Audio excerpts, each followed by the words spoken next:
I would like to call to order the Cumberland School Committee meeting on Thursday, July 16th, 2026, at the Cumberland High School Transitional Building at 7:18 p.m. Please stand for the Pledge of Allegiance.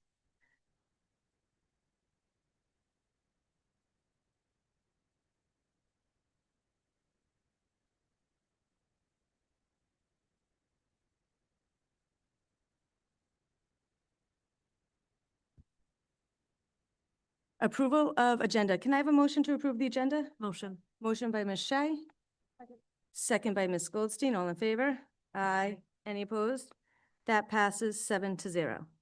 Consent agenda. Approval of minutes, regular meeting 6/25/2026, executive session 6/25/2026, June transportation report, school bus inspection report 6/12/2026, July residency truancy report, enrollment update 7/13/2026. Can I have a motion to approve the consent agenda? Motion. Motion by Ms. Shea, second by Ms. Feather. All in favor? Aye. Any opposed? That passes 7-0.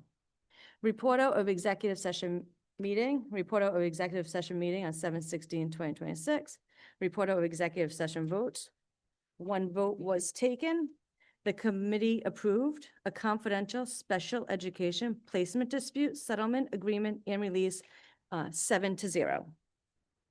Vote to seal minutes of the executive session. Can I have a motion to seal the minutes? Motion. Motion by Ms. Shea. Second. Second by Ms. Feather. All in favor? Aye. Any opposed? That passes 7-0. Personnel announcements. Ms. Drezek? Hi, good evening. I have 7 announcements this evening. The first 4 are all effective 8/20/2026. James Bateman, chemistry at Cumberland High School. Cashier Bradford, school nurse teacher at Cumberland Hill. Hope Nassi, resource teacher at Community. And Sonia Perry, special educator IAIM Plus at Community. An appointment effective 8/24/26, Kayla Bolton, paraprofessional 1-to-1 at Garvin. Effective July 1st, 2026, Malik Merhi, custodian nights at Community. And effective 7/2/2026, Cheryl Engler, controller in the business office. Thank you very much. Thank you. Superintendent's report. Ms. Carter? Welcome. Good evening. We have 2 items for the superintendent's report. First is our back to school event that's taking place at Garvin on August 15th. This is a Ripen event that is a community event where they pass out backpacks and there are other tables with information and resources. It's being held at Garvin. It was held at Garvin last summer as well. And hopefully when BF Norton is new and built, they'll be able to move it back to the BF Norton campus. I'm going to pass it over to Tim. He's going to give us a construction update. Thank you. Good evening, everyone. Just a quick construction update. As you'll see here, I believe mentioned previously, Garvin needs to add a classroom. So we internally are working on putting up a wall to close in one of the learning common spaces to be able to accommodate that classroom. Microphone. And then here, so there's 2 projects going on this summer, BF and then the NCMS elevator. So starting right after school ended, they tore up the front walkway and have kind of started work on the elevator piece, digging out the pit. A lot of work there for the bump out for the added security piece. They're moving right along, right on schedule, I believe they indicated today. And lastly, BF Norton, I was out there today. As you can see, they're installing, if you make it out to the site, if anyone wants to walk Thursday, you can, it's probably easiest. We're normally there, but you'll start seeing the exteriors really starting to wrap. A lot of the brickwork's been put up. As you can see in the top, right up there, that was the parking lot that's off to the side of BF. That had to be all torn up to house a new underground water infiltration system. So that'll be inspected and then covered up and then paved on for use in the fall. And then slab on grade is all set to be poured, I believe, Monday or Tuesday in the gym and the lower half there, the gym and the cafeteria. And then that picture right there is the main vestibule. They framed that all out to have that nice open main vestibule in the front of the building. And then level 2, that's pretty much all set to, they're going to be starting drywall, I believe, is the 26th is the date they're shooting for to start wrapping everything up. So if you have any questions, I'd gladly answer them. Or... Questions? Excellent. Thank you very much. Reports of standing committees, policy and procedure subcommittee update. Ms. Goldstein? Thank you, Madam Chairwoman. We met this past Tuesday. We talked about 3 amended policies and all the handbooks. We will talk about that later in the evening. There isn't a new meeting scheduled. I'm just hoping to have one in August before the start of the new school year. Thank you very much. Fiscal Management Subcommittee update. Ms. Smith? Yes, fiscal did meet early this evening, and it is summertime, so let's remember, we always have a lot of resolutions. We have 14 resolutions that were discussed in fiscal earlier. We also have payment of the bills. It is the only meeting in July, so we had all of our payment of the bills done at once. And we also discussed different authorizations for the superintendent. We'll vote on those and go through those a little bit later in the agenda. Thank you, Ms. Smith. Achievement and Communications Subcommittee update. Our next meeting will be August 4th. District Health and Wellness Subcommittee update. Ms. Shea? We'll be resuming in September. Thank you very much. Public hearing. Ms. Goldstein? Thank you very much, Madam Chair. You're going to hear my voice quite a bit tonight. So we have a second reading of new policy, and that is I-18 Cumberland Home Instruction Policy. So this is the second reading for our policy. Any new policies require two readings, and I ask that be read into the record. In reading of amended policies. Yeah, you can just keep going. Would you like me to That's just fine. keep going? I'll keep Please, going. thanks. All right. Reading of amended policies. We have 3 amended policies to discuss tonight. G21, non-contracted at-will employee policy, J2, attendance policy, and A7, transgender and non-binary policy. I would ask that those 3 policies be read into the record. And we have the reading of the 2026-2027 handbooks, including the Cumberland Preschool Center 2026-2027 handbook, the Cumberland Elementary School, the Cumberland Middle School, the Cumberland High School, the Coaches Handbook, and the Cumberland Athletic Handbooks, all for the 2026-2027. And I ask that all of those be read into the record. Thank you very much. Next is public comments related to the public hearing. So any public comments on the policies that were just listed. If you have public comment, you can just come up and please state your name, your address. You have 3 minutes to speak, and the committee does not normally respond to public comment. The address. I already signed, so we're good. Before I start speaking for my 3 minutes, I would just really appreciate if you could look at me instead of your screens. I would really appreciate that. Thank you. Yep. My name is Cameron Huey, and I grew up in Cumberland. I was on the robotics team at Cumberland Hill Elementary, played saxophone in the jazz band at North Cumberland Middle School, and I was a proud linebacker of the Cumberland Colts. I'm also a transgender man. I'm here to tell you a hard truth that none of these Cumberland parents ever want to hear from their child. I chose not to attend Cumberland High School for my own safety. Instead, I attended Beacon Charter High School, where I founded the Gay Straight Alliance and was voted prom king my senior year. There is power in a school system that creates space for their students to learn and thrive while also embracing and creating differences. The community I found at Beacon Charter is why I'm still alive to speak to you today. It is also why I'm proud to serve as a member of their board of directors so that I can put the safety of students first. Unlike committee member Smith, who earlier this week voted to approve A7, or the change to A7. According to the National Institutes of Health, 82% of transgender individuals have considered ending their lives, and 40% have attempted. I'm going to repeat that. 82% of transgender individuals have considered ending their lives, and 40% have attempted. When deciding, I'm so sorry. One more thing I'd like to say is suicidality is the highest among trans youth, and acceptance in school and home significantly lowers these risks. When deciding policy changes, I urge you to ask yourself, am I putting our students first? If not, who am I prioritizing? It is disappointing that anyone on a school committee, this school committee specifically, is more concerned with losing funds to a hypothetical lawsuit than the physical and emotional well-being of your very real students. How can anyone here know whether a student will be safe at home after being outed? Trans youth already face higher rates of homelessness and violence, and this policy will only worsen outcomes for this already very vulnerable group. While we're discussing hypothetical lawsuits, shouldn't you be worried about the cost of a failure to protect suit for negligence if one of your students is harmed after being outed through this policy? Teachers, you have the opportunity to save lives simply by respecting their right to exist. I'm sorry that your school board is asking you to out and misgender your students, which I can tell you from personal experience leads to increased suicidal ideation. Students, you are the change. Do not accept wrongdoing just because authority says you should. Support and protect your trans peers. Organize and participate in meaningful acts of protest. Become the people you admire from your history books. Trans joy is a beautiful form of protest.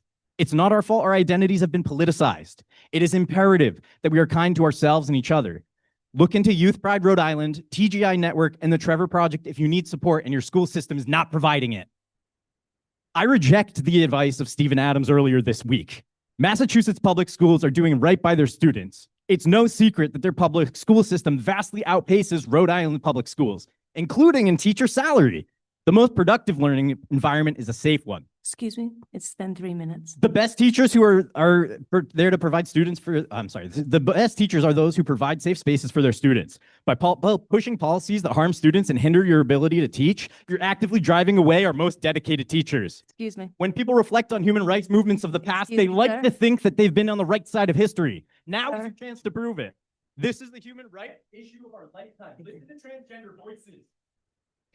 Committee members, will you be voting no on the proposed changes to A7? Or are you willing to have students' blood on their hands? I'll leave you with this. Now, the only time that is important is now because it is the only time that we have any power. Thank you.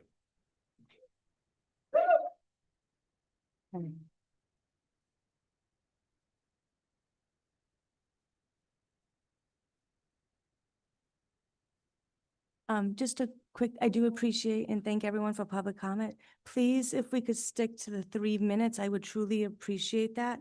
I asked that just to give everyone the same amount of time that's allotted. So please, let's stick to the 3-minute, mark.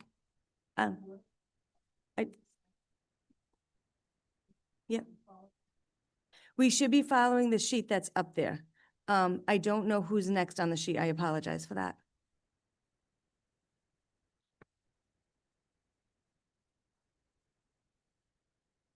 Can't show us our time, then we have no idea. if I we- can give you my phone if you'd Yeah. like it. I'd like to everybody be able to see our time. There's enough. I can give technology you- now. I unfortunately don't have that at this moment, but okay, that would be great. I don't, Mike, can you? Mike, do you mind doing, is that possible? I don't know if it is. Okay, if you can, if not, we'll have to just go with what we have. But I can give 1, 2, 3-minute warnings if that's helpful as well. So give us 1 moment, please. 1 moment, please. That's a good point.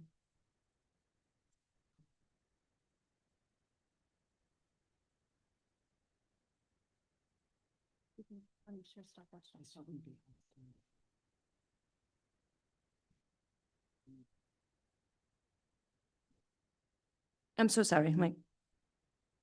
You good? Okay, thank you so much. Okay. So again, your name, your address, and as soon as you're done saying your address, then we'll start the 3 minutes, just so everyone understands when we're going to start it. Okay? Thank you. My name is Robert Caradillo. I am from Westerly. I've addressed the committee before. I have spoken to this committee and every school committee in the state of Rhode Island on this very topic. And I feel now, as I have for the entirety of this argument, that parents are the ones who make decisions for their minor children. These kids, though under your supervision during the school year for 6 hours a day, are not your kids. In loco parentis does not mean cut out the parents. It doesn't mean keep secrets from parents. It doesn't mean that because a child may be uncomfortable with her or his parents knowing his or her issue, that it isn't incumbent upon the school committee or the school personnel to inform them of their child's belief or desire to be treated differently. If a child presents in such a way, school personnel have one responsibility: to get on the phone and set up an immediate meeting with the parents and the student. If it is shown that the revealing of this information reasonably assures physical harm will befall the child, that meeting should include a social worker and/or the police, and other measures need to be taken. Excuse me, But and rest will give assured- I'll give you your 5 seconds back. Give us, please, we all need to be respectful of everyone at the podium. if you have. If. Excuse me. Hey, okay, excuse me. I will stop the meeting, please. So when somebody is speaking at the podium, I just ask, let them have their 3 minutes and everyone else can have their 3 minutes. That's all I'm asking. We will not have any more shouting out. We will not have any more yelling, please, and thank you. We will give you the time back that took for that, so you will have your full 3 minutes. Thank you, Madam Chair. But rest assured, the parents and the guardians must be the first option. I'm friends with a gentleman who, up until the time his daughter went into middle school, thought he had a normal relationship with her. Little did he know that when she expressed concern to an adult at a school about how she was feeling, school personnel kept this from him and began the social transitioning process behind his back. By the time he found out what was going on, school personnel and social workers had driven a wedge between he and his daughter and convinced the minor child that it was in her best interest to become a boy. Then, less than 2 years ago, this young lady had both of her perfectly healthy breasts cut off. She now All right. We're still continuing with, it's public comment. We can stop public comment anytime. The school committee can clear the room.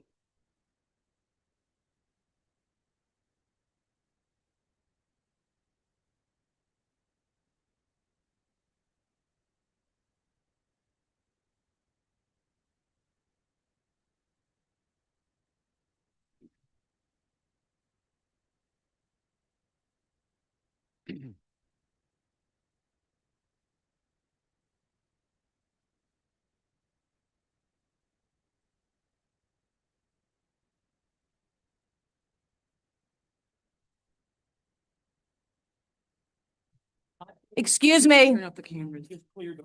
where might, Doesn't help us. Time, place, and manner.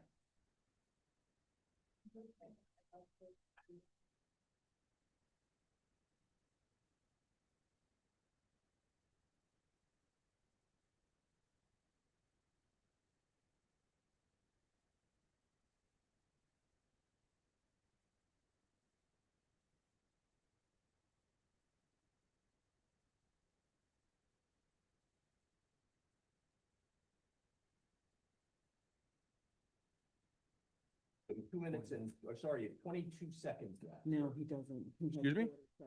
I think we have 20 seconds added, so, because of the, Got it. so, My apologies. It's almost like- 40 seconds. it's like the World Cup, kind of. I have more than 40 seconds left, I think.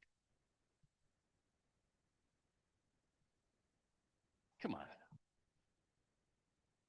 Come on. You'll have, it's 2:37, it's gonna be 2:20, you have 40 seconds, and then your time is through. And then what, please? Then your time is done, sorry. Can you do that, Mike? Can you move it back? I don't know if it's, I've spoken for like a minute. I get 3 minutes, right? you spoke longer than a minute, yeah. So it's gonna go to 17. thank you. 307. No, 317. 3:17 was correct. This is ridiculous. You can, Start the clock, Mike. Predators both within and outside the school system know what I'm talking about, and many times convince these vulnerable and confused kids to make these life-altering, non-reversible decisions. They are not your kids. Attorney Adams is correct. There is nowhere else to appeal. I read what you wrote. The Supreme Court is the last and highest stop. Another attorney whom I respect greatly said, the Supreme Court isn't last because it's right. It's right because it's last. This policy is the only way to be in compliance with the new law to protect parental rights. 3 minutes, Sorry, 3 minutes. Thank with all you. due respect, Madam Chair, the first reader got I'm requesting another 30 seconds to finish. I can't, I need to continue with the 3 minutes. I hear what you're saying, but I'm going to continue with the 3 minutes. Thank you. Everyone must vote. No abstentions on this committee. Everyone must vote.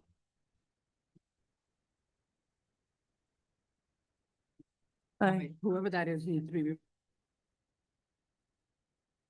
Okay, one second. Listen to me.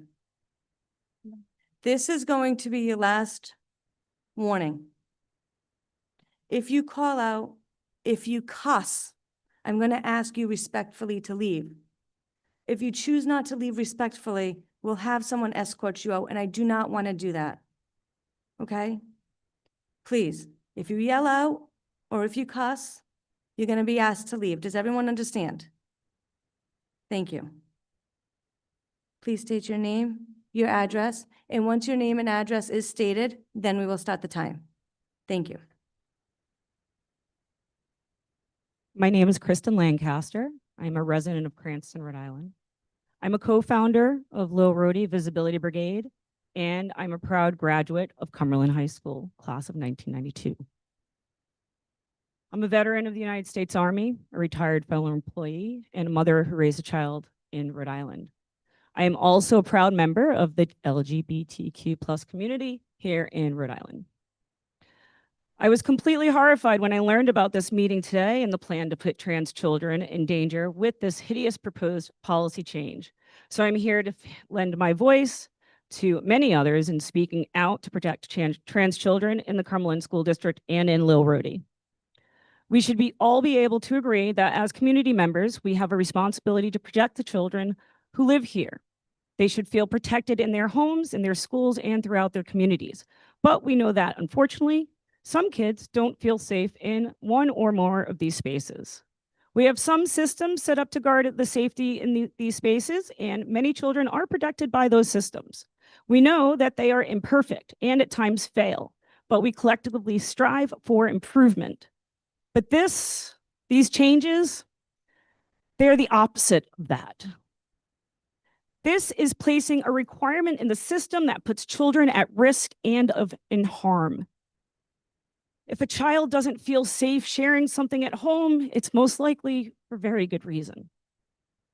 Moms for Liberty, Mr. Chakiri, doesn't care about the safety of trans children. They don't care about science or research that defies their nonsensical beliefs. What they do care about is pushing an agenda across the country that promotes disinformation and division and puts children at risk and in harm's way. They are an extension of a fascist regime that seeks to control what we do with our bodies and to limit our freedom of expression. They hide behind a facade of protection when control is what they actually seek. After all, people who truly want to protect children surely wouldn't support an adjudicated rapist and accused pedophile as president, right? We should be supporting and protecting students, full stop. I am tremendously and forever grateful that the walls that CHS provided to protect me, and I hope it chooses to continue protecting students by rejecting the hatred and fear that these proposed amendments bring to here, and accept love and understanding, because that's what we need right now. Thank you.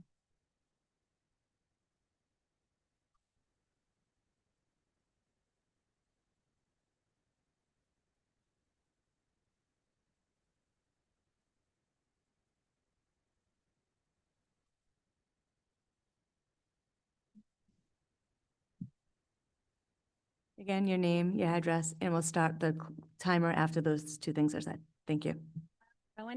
Rowan Hayes, 102 Toby Street, Providence, Rhode Island. Good evening. My name is Rowan Hayes. I'm here tonight with the Women's Project, even though I wear a few hats these days. I'm an environmental engineer 24 hours a week, which is currently my only paid role. The rest of my time goes to co-leading Indivisible Metro Rhode Island and running social media for Metro, Indivisible Rhode Island, No Kings Rhode Island, and volunteering with the Women's Project and Planned Parenthood Rhode Island. I mention all of that not to pad my introduction, but because a vast majority of it is unpaid, and I'm here anyways on a Thursday night in Cumberland after all of that, because this matters enough to show up for. And I want to tell you I'm angry, but honestly, angry isn't the word I have left in me right now.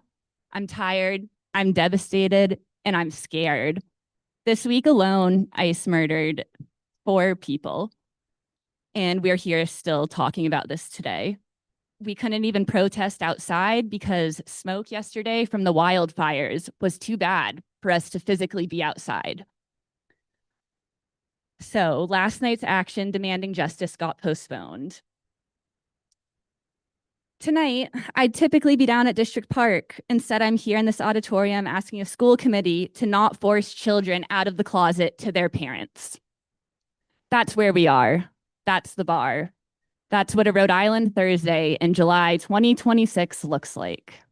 This committee already had this conversation Tuesday at the subcommittee level. You heard from clergy. You heard from the Rhode Island Center for Justice asking for a thoughtful pause. You heard from parents and students about what happens when a kid's safety gets weighed against a legal risk memo written by attorneys who, by their own admission at that meeting, are reading Supreme Court tea leaves. This act is just a shadow docket opinion. No full briefing, no oral argument. 3 justices dissented, one of them writing that the emergency docket should not overrule or revise existing law. And you are treating it like settled law that requires rewriting a policy that has protected kids in this district for a decade. A policy where, by your own committee's account, there were 0 documented cases of a parent being kept in the dark against a student's wishes. I don't have the energy to re-explain, again, why outing a child to a parent who might hurt them is dangerous. Should go without saying. People more exhausted than me said it Tuesday, and it didn't stop you from advancing this to a full vote. So I'm just going to ask you plainly, look at what is happening in this country right now and ask yourselves if this is really the thing you want your name attached to at the time. Thanks.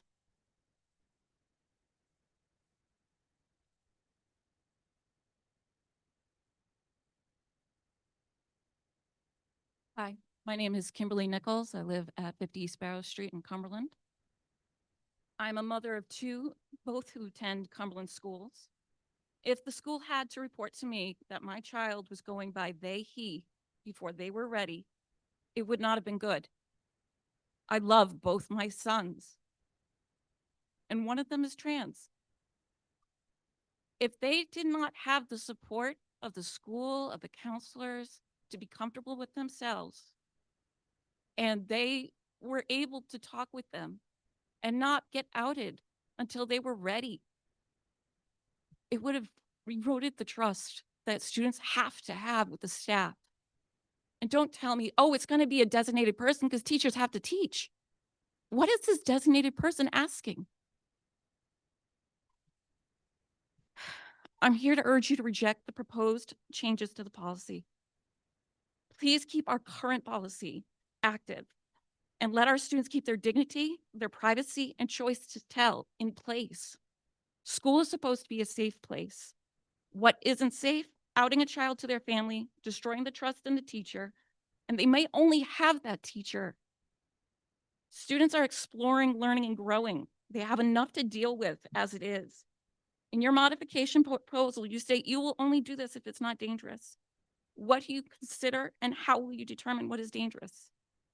Will the students suffer physical abuse, alienation, verbal abuse, get kicked out of home? What do you consider an acceptable loss? We need to protect children, and sometimes families are not a safe space for transgender or non-binary children. Sorry. We already heard about the increased suicidal rate.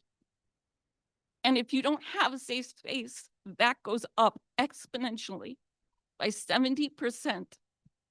This is in scientific studies. Is that acceptable to you? I would rather have the school district face some sort of lawsuit about, oh, I didn't tell the parents, than lose a child.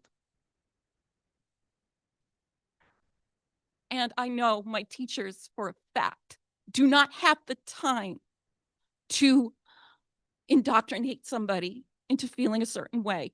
They are trying to teach. And if they can be caring and compassionate, respectful, which is part of our school's mottos, respectful, responsible, and ready to learn, then why can't we keep the dignity of these children and their privacy intact? Being transgender affects no one. It is literally just an identity. It doesn't affect their heart. It doesn't affect their mind. It is not a mental illness. It is natural.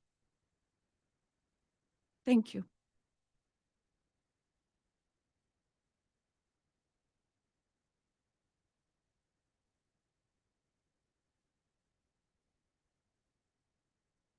Hello, my name is Asher and I'm a Cumberland resident. I'm 14 and also a transgender boy. I am here to cite my opinion on this and hope you all take this into account when voting for this policy. When I first saw this policy, it made me think of all my friends. Transgender, non-binary, genderqueer. It made me realize how much danger and terror some of them would be in. I have a question for you all today. Would you put parental rights over a child's safety? I do understand the point of wanting parents to be informed about their children but all persons, including students, have the right to keep one's transgender status or non-binary presentation at school according to the current policy. Approving the policy change is not helping anyone in this situation. Being a transgender individual is already extremely difficult. We as a community experience transphobia on the daily basis. Almost every transgender person, no matter the gender, has experienced transphobia in school, including me. Transphobia goes further than a mean comment or an insult. It can be extreme. It can get to the point of abuse. You see parents online stating that they'd beat their child if they dared to pick up a Barbie doll or wore a suit instead of a dress. There is no way to ensure the entire safety of a transgender child at home when parents are unsupportive. To say you would ensure that safety is a lie. It is impossible. This policy can and will make it easier for abuse to go on behind closed doors. I was extremely lucky to have parents like mine and family like mine who accept me for who I am. But not every person has that. When transgender youth suicide rates are already extremely high, this policy can and will make them higher. Most transgender kids already don't trust authority because we are taught they are not your friends. This policy only proves more to them that they should hide their identity because it is such a big deal to be trans. Being transgender is as normal to being left-handed. It's a fact of life. Although I am young, I hope you can look past that and take my input seriously. I may only be 14, but you should know what it's like to be young and not listened to. Please understand the effect this would have on many students and families. Please protect our transgender friends and family. Please. Thank you.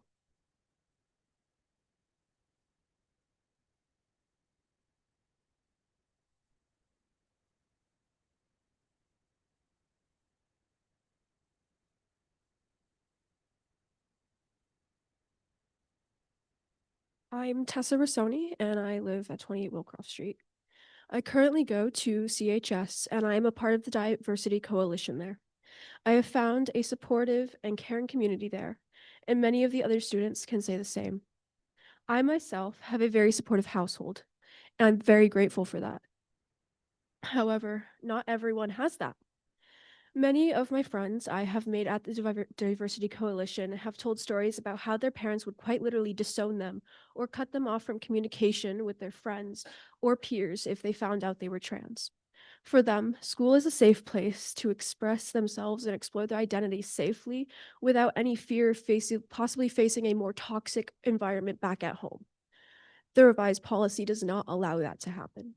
It does not matter whether the parental units show support for the community or not. If the student themselves feel comfortable coming out to their parents' unit, that is their choice. The fact that those of you who feel it's okay to make a choice for a student that does not affect their education It's just not okay. Queer students should feel they are safe at school and be able to focus on their education without a bigoted system trying to make decisions for them in their home life. Even if it is found that the student's home is supportive does not mean they should be outed to their guardians. There is no harm being done if the parents are not told, unless they themselves are facing abuse at home. Sorry. As I've stated numerous times, our schools have such a supportive community where queer students can be themselves. The students should have a choice about if and when they want to come out to their guardians. That kind of conversation itself can decide the person's relationship with their family for the rest of their life. The revision of Policy A7 kills any sort of support queer students have in school. Coming out as trans or non-binary to a staff member should continue to be considered confidential as it has been. In the case that a student does come out to a staff member, they should be asked if they're comfortable coming out to their guardians or if their guardians already know. Even if the student is comfortable, it should be on their own terms.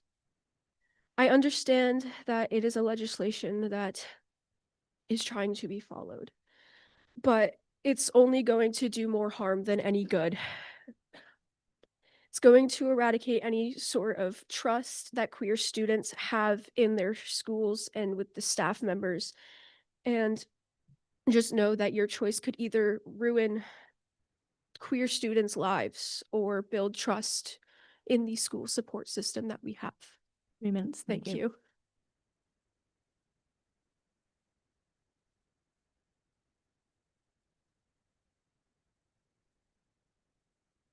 My name is Bill Flug. I live in Johnston. I'm a retired Methodist minister, but more important for being here this evening, I'm the father of a transgender son. My son Leo was born in 1986, and in the 80s and the 90s and the 2000s. There was no cultural context for him to be open to anybody, including his mother and me. I can describe to you, once he came out to me in 2012, the level of physical stress, emotional anguish, and spiritual despair that he went through for decades because he had nowhere to go with the truth of his life. I can share with you that his transition has been the making of him as a human being, and we could not be more proud of him for the struggle that he has gone through and the humanity and compassion that he now addresses the world around him, a world that all too often still puts a target on his back, that all too often will tell him that he is unworthy of love, that all too often will tell him through vile bigotry that he should not even exist as a human being. This policy is a mistake. These amendments are a mistake.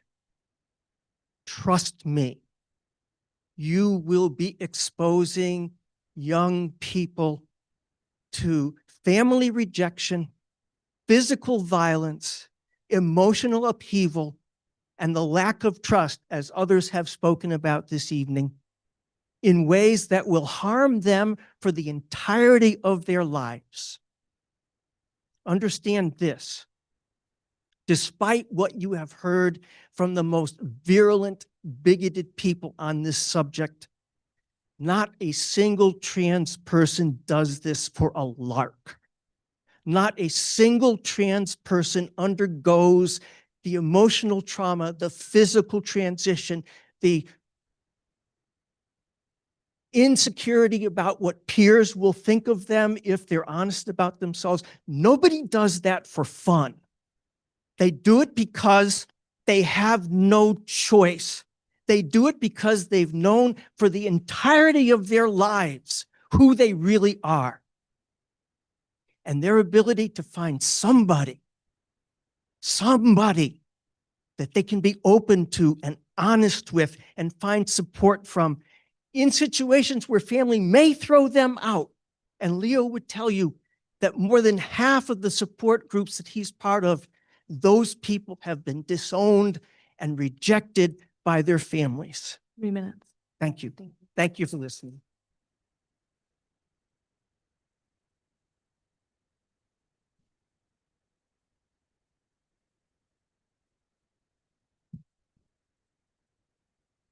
I'm Reverend Heather Bales Baker. My pronouns are she, her, and I live at 696 Nate Whipple Highway in Cumberland.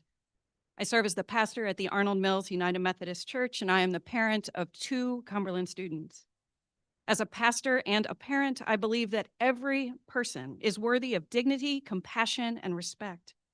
I want every child in Cumberland to know that when they are at their most vulnerable, the adults entrusted with their care, including each of you, will be courageous enough to protect them. Tonight, I ask again, please reject the proposed changes and leave the current policy affecting students who identify as transgender or non-binary as it is. Every day, students place an extraordinary amount of trust in adults. They trust teachers, counselors, coaches, and school staff to help them learn, to keep them safe, and to treat them with dignity. For many, trust begins with knowing that they will be seen for who they are. I know that most parents love their children deeply, if imperfectly. I also know not every young person is safe to share every part of themselves at home. For some students, school may be the first place where they feel accepted enough to begin exploring who they are. Our current policy recognizes that and protects students by allowing caring professionals to use wisdom and judgment instead of requiring the same response in every situation. Please don't weaken those protections. Please don't replace professional judgment with mandatory disclosure. And please don't ask our most vulnerable students to bear the cost of your decision. Our students deserve to decide who they will share their full selves with and to have the time and space to make that decision for themselves. The current policy provides a thoughtful framework that balances student well-being, family relationships, and professional judgment. The proposed changes do not solve a problem. They create new risk for students who are already vulnerable. More than once, you as a committee have hesitated before making these changes, acknowledging that our current policy has served our students well. You have voiced your concerns about these changes, even saying that they could harm some students. Trust your instincts. If you believe these changes could harm any student, then you have the authority and the responsibility to say no to the changes. The question is, do you have the courage? Please reject the proposed changes. Leave the current policy as it is and preserve the protections currently afforded to our transgender and our non-binary students. Members of this community clearly stand with you in protecting our students who are entrusted to your care. May every student know that Cumberland remains a place where they can learn, grow, and be who they are. Thank you.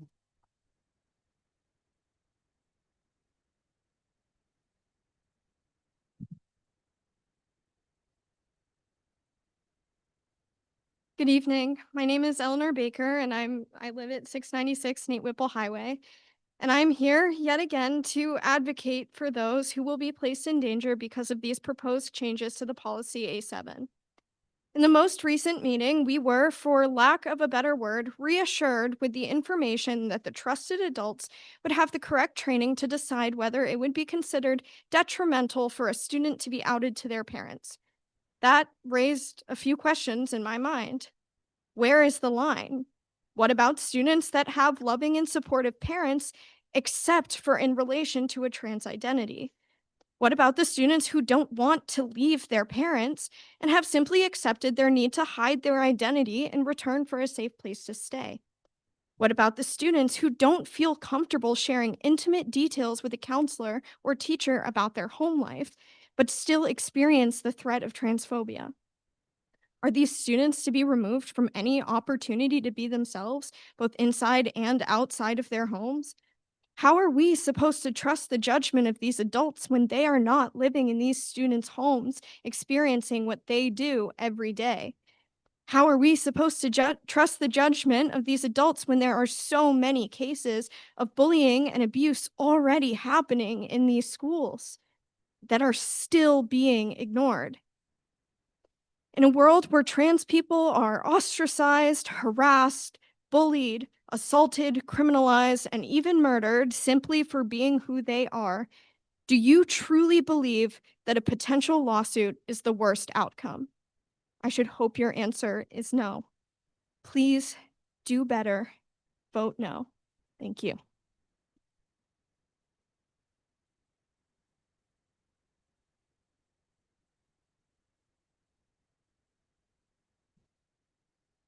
My name is Joe Wilkicki. I live at 12 Royal Court in Cumberland. My wife couldn't be here this evening, but we both feel very strongly about this, and she asked me to read something. She said, I'm submitting my testimony asking the committee not to approve the changes to A7 transgender and non-binary reporting. This change would cause significant harm to the students of the Cumberland school system. My husband's reading this for me as it is important for both of us to vocalize our views, but one of us needs to be home with our child who's a student in the Cumberland School District. It is also important to me that this being a very emotionally charged issue, that the facts are presented in a way that allows me to protect my mental health and clearly state my position. I'm coming to this from the perspective of someone who has the following credentials: a bachelor's in health sciences, postgraduate studies in special education, safe sport and mandatory reporting national representative and committee member, DEI representative and member of multiple national nonprofit organizations providing education and support for all ages.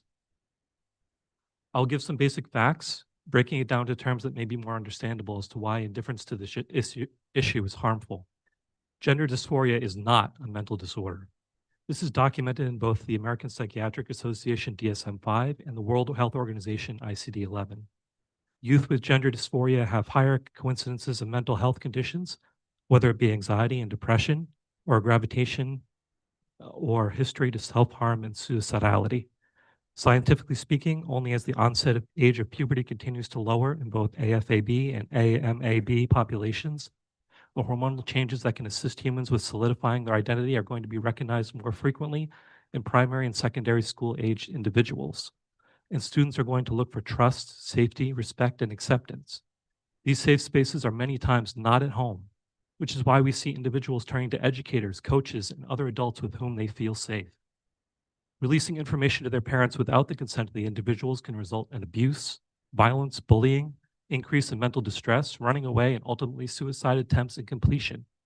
According to the Trevor Project, almost 40% of transgender non-binary youth who came out before age 13 experienced physical threat or harm, and corresponding increase in suicide risk when met without support. I'm coming to the end of my time, and there's more. So speaking for myself, I don't know how you can look at the students who have been brave enough to come up here and say what they need, and for you to vote to change what they need when they've told you very clearly what it is. That's wrong. And I think there's a difference between legal and illegal, and right and wrong. And I think you have to do what's right. I think that's our history. Our best part of our history of our country is doing what's right, regardless of the consequences. And changing this policy is wrong. The one we have is the one we need. Thank you for your time.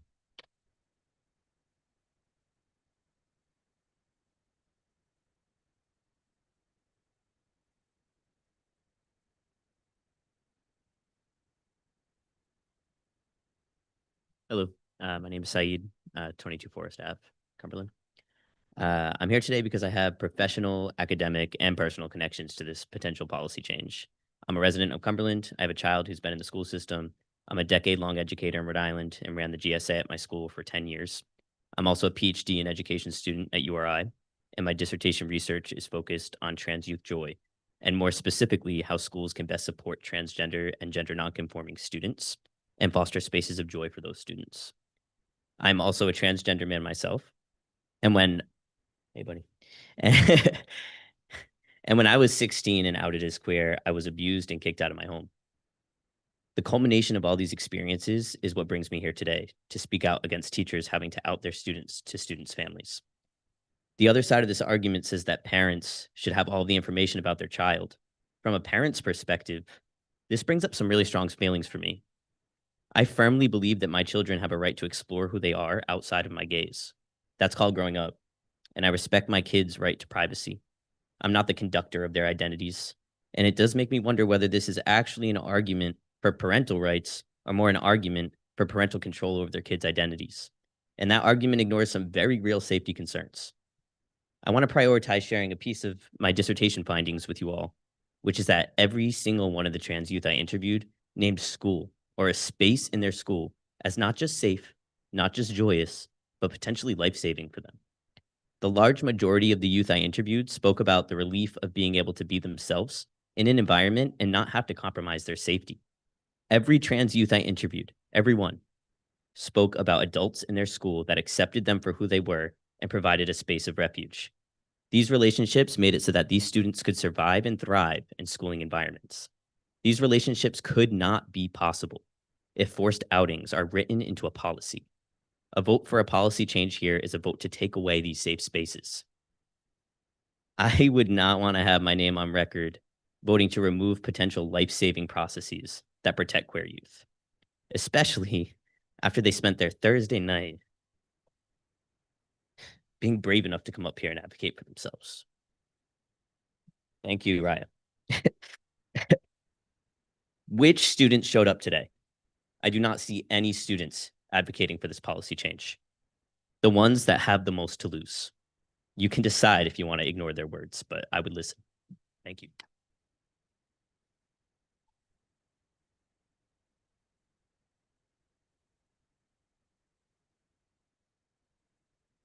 Any other public comment related to okay. Oh, I'm so sorry. Hi,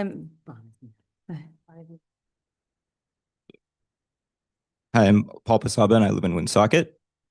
I'm a Rhode Island educator teaching math and serving as coordinator of my school's Gender and Sexuality Alliance, or GSA. I'm here today because I want to stand up for the rights of transgender and gender diverse youth. I'm not from your district as I teach in Pawtucket. However, I am concerned about the potential change to your district's policy regarding trans and non-binary students. As partners in a same-sex relationship, my fiance and I have a code word that we use when we want to subtly signal to each other that we're in a situation where we might be exposed to homophobic danger.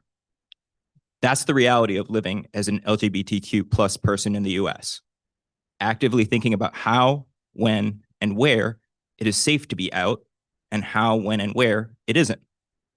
Saying that you have to be 18 before you can make these kinds of judgments is just plain unrealistic, a denial of what it means to grow up as a queer young person. As a high school GSA leader, I see it as a responsibility to help students engage in these questions and figure out their own path forward. It is profoundly beautiful when a young person can be fully themselves with their parents, family, or anyone else in their lives. I encourage them to do this, but I also encourage them to do an honest assessment of their safety and well-being first. There's a reason that the queer community has developed the concept of chosen family. It's because we know that the people who will truly accept us are not always the ones connected to us by blood and circumstance. I've witnessed students joyful coming out to parents, siblings, grandparents, aunts, uncles, cousins, etc. I've also been there to listen and accept it when they tell me that it's not the right time to come out to certain family members. LGBTQ plus people have to develop self-preservation skills, and I know that high school students are able to do so. For students who are younger than high school age, I'm honestly sympathetic with parents' desire to be as engaged in their children's lives as possible. However, universally mandating that educators out gender diverse kids is not the answer. It will lead to abuse, self-harm, and worse. And forcing teachers to misgender students at parents' request adds even more of a hateful and harmful edge to this already bad policy. The anti-trans laws and policies that have been gaining traction in the 2020s are built on the insulting subtext that being transgender is not so much an authentic human experience, but rather a fad, a farce, a sin, or an abomination. These laws ignore both the individual experiences of real trans people and the scientific research that is just beginning to describe the complicated interaction of biology, personal identity, and social communication that makes up what we know of as gender. Within my community, for every positive and celebratory coming out story, there is another story of a young person being rejected, abused, kicked out of their home, or sent to abusive conversion therapy. For every story of a young person being loved and appreciated for their identity, Excuse me, 3 minutes. please reject this transphobic policy change.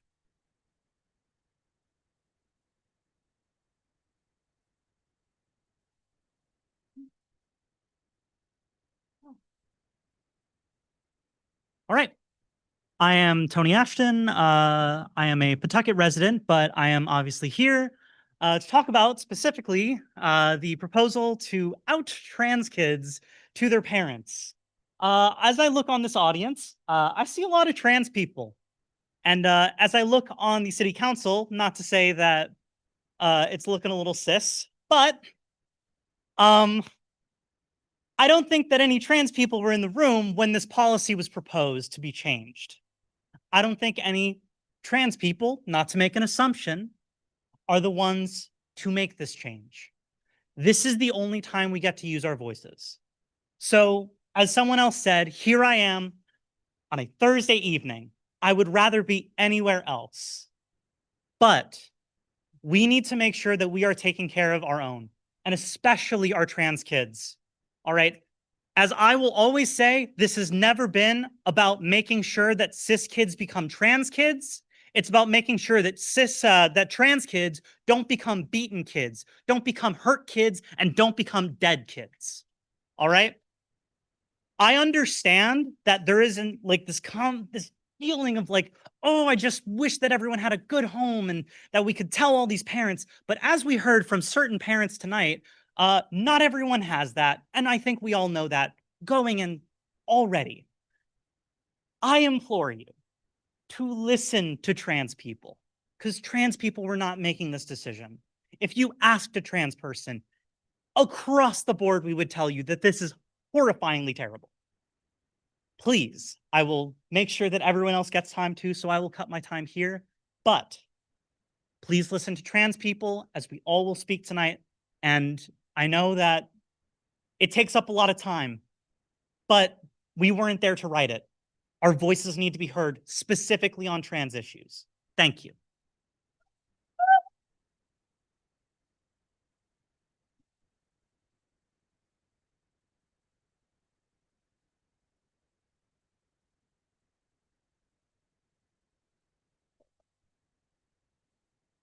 I'm Leona Ducati. I've went to school in Cumberland my entire life, and I'm not trans or non-binary myself, but I met many people at school who are my friends, and they are trans or non-binary. I have multiple points on why this should not pass. It is not only unnecessary, but it's dangerous. It breaks trust between teachers and students. My friends have teachers they can trust to tell about their problems, to tell about their transition.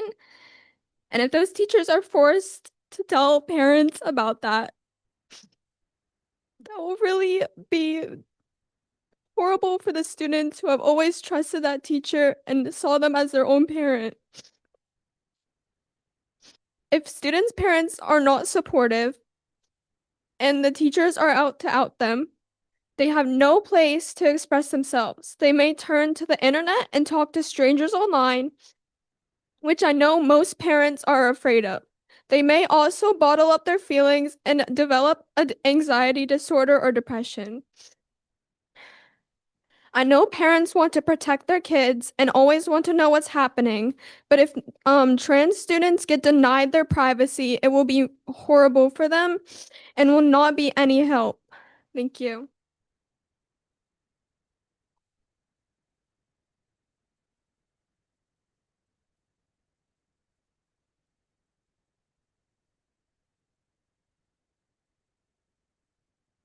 I'm Geraldine Ducati and I'm at 18 Willcroft. I am a Cumberland parent. I didn't have any prepared remarks because I found out about this kind of late, so I don't have anything eloquent to say as most of these impassioned people have said, but I did want to point out a few things. School should be a safe place for students. This is where they find adults that they want to talk to. I feel like I'm a very accepting parent. I hope my daughter feels comfortable telling me things, but if she does not, for whatever reason, I would really hope she could feel like she could go to a trusted adult at the school. And if students don't have anyone to go to, pretty much what my daughter just said, like where are the students going to turn? My other point is that RIDE hasn't put out new policy yet. They are right now, their attorneys are talking to the Rhode Island Attorney General to talk about what the next step should be. And I don't understand why we're voting on something like this prematurely without knowing what RIDE's guidance is going to be. I don't know if I'll agree with RIDE's guidance, but we should at least see what that is before changing this policy. Because the policy we have now is one that I think most of us in the town love and feel proud of. Thank you.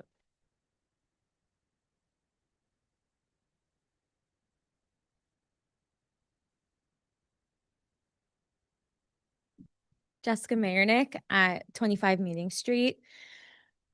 Good evening, everyone. My pronouns are she, her.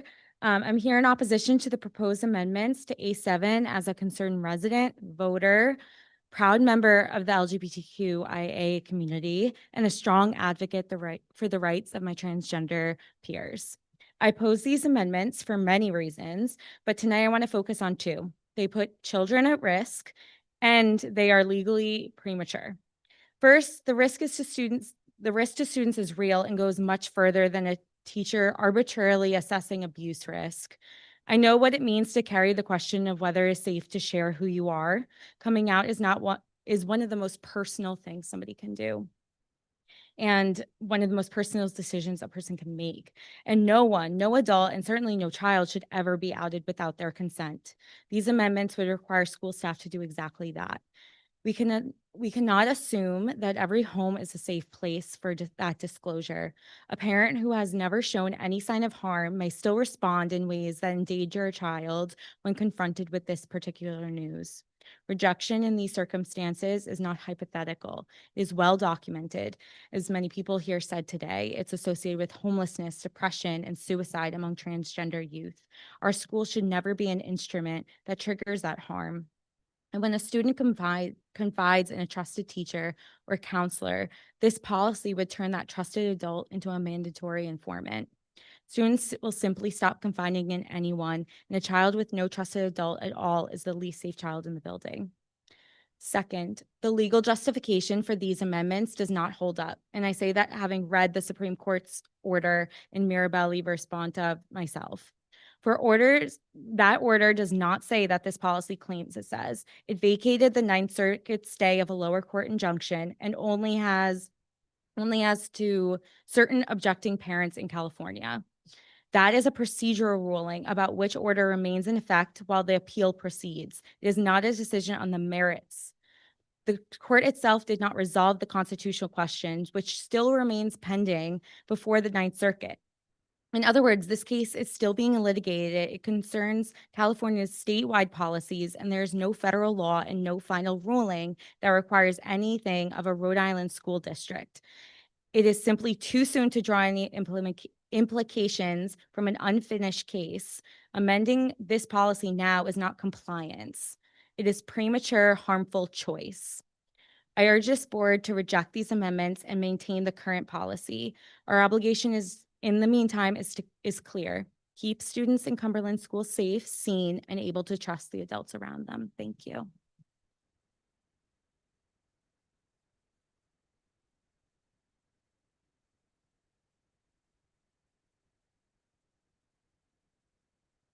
Hi, my name is Iggy. I live in Woonsocket. I'm a 38-year-old trans woman. For context, I also have 2 kids who are in the Attleboro school system, where antiquated, harmful rules like this don't get passed. I'm speaking here today on behalf of a subgroup of the Providence General Assembly. We are called Trans Unity and Resistance. We created our group out of the recognition of the coordinated attacks on trans people's ability to exist and be ourselves. We look to create a safe space where trans people and our accomplices can come together, defend trans people's bodily autonomy and access to the necessities of life, and strive to build a better, freer world. Rules such as the ones proposed do nothing to protect trans kids. In fact, it explicitly harms trans kids. Forcing a trans child to come out to their parents is a tremendously dangerous act, so much so that its effects can even be measured. 40% of trans people have attempted suicide. That's 2 out of 5 trans people. 82% of trans people have seriously considered suicide. I belong to both of those groups, but I'm still here standing today speaking to y'all because I eventually got the gender-affirming care that I so desperately needed. 40% of trans youth say they've attempted suicide in the past year. For context as to how bad that is, less than 10% of cis kids have tried to commit suicide. There is currently a push in society placing unwarranted hatred and blame on trans people, stripping us of our rights through binding legislation. Anti-trans laws are being passed at a breakneck pace, and they cause up to a 72% increase in suicide attempts amongst trans youth. So you can see that trans kids are already at such a high risk of attempting suicide. Forcibly outing trans kids to their parents adds even more risk of suicide. Fewer than 1 in 3 trans kids find their parents to be gender affirming. The harms of forcibly outing kids doesn't stop at suicide risk. Trans kids who are forcibly outed to non-affirming parents are 120% more likely to face homelessness. Trans kids face greater risk of sexual assault in schools, and 1 in 4 trans kids has reported being sexually assaulted at school, oftentimes as a result of being forced to use a bathroom that belongs to a gender they do not identify with. And rules like this don't stop at pronouns and gender. Next, it will be about outing any kids who comes out as gay, bi, or any sexuality that isn't straight to their parents. Although accidentally, when I was attending Stoughton High School, the administration and the police department inadvertently outed me as bisexual to my parents. It was terrible for me, and I faced constant harassment about it from my dad and felt like an enormous violation of my privacy and autonomy. I'll never forgive my school, the police, or my parents for the hell I went through. This isn't about protecting trans kids. This is about protecting the feelings of people who don't like us or understand what we are. In 2023, New Jersey Attorney General noted that forced outing policies violated the state's law against discrimination because they expressly target transgender, non-binary, and non-gender conforming students by singling them out for differential treatment.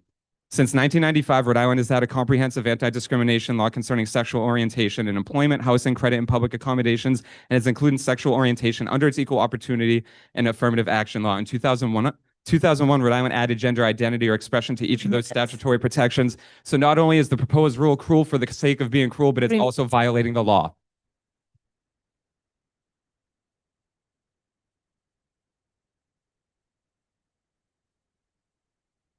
Good evening. Hello? You can hear me.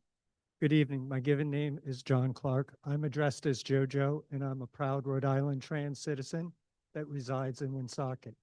I volunteer in the growth of my community and belong to the Rhode Island Atheist Organization, whom, as I, have concerns that you keep your policy as it stands without amendment.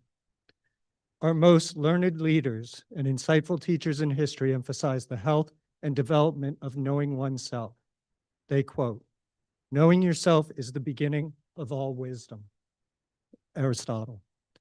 The more you know yourself, the more you forgive yourself. Confucius, highlighting that understanding your own nature fosters companionship, compassion, and acceptance. The greatest thing in the world is to know how to belong to oneself. Michael D. Montage underlines the importance of self-possession and inner harmony.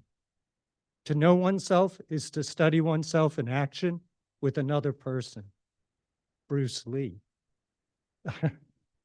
Lastly, to thy own self be true. William Shakespeare. We know that a student who feels respected by their teachers and in turn classmates who follow their teacher's lead fosters the best learning mindset. Do we have a model that tells us the respect of a parent's call to dismiss that respect fosters the same? Respecting the growth and self-discovery of a student is not at odds with the mission of education in a protective environment. If a student is given no quarter to self-examine themselves and emergent authenticity, they may grow stunted or even perish, as evidence shows. The courts are uncertain fight down the road, as your advisors have indicated. Each case carries its own context, and past cases may or may not set precedents to future ones. Your mission is and will always be for the students here in the schoolyard and classrooms. Let the lawyers deal with the courts. The courage and sound sense you choose today may save a life. That courage starts here in our hearts, defending what you know is a good and fair policy presently in place. Thank you for your time.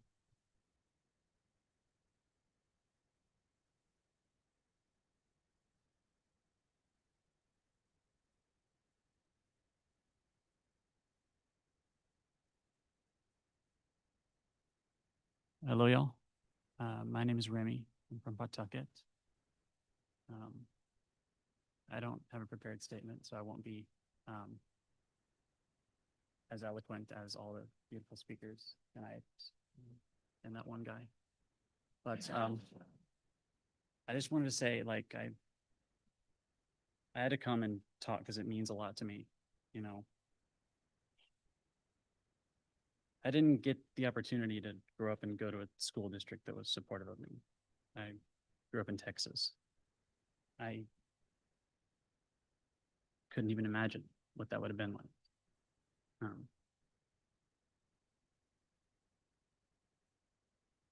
Yeah, I wouldn't even have thought to come out as a kid. It never crossed my mind as something that could possibly be safe. It led to a lot of difficulties. Loved it. A lot. I just want to be supportive of the people of Cumberland, even though I'm not from here in this, and just to say that I see you all. I'm just moved by all the speeches. I don't want other kids, you know, back when I was a kid to go through what I went through. Thanks, y'all.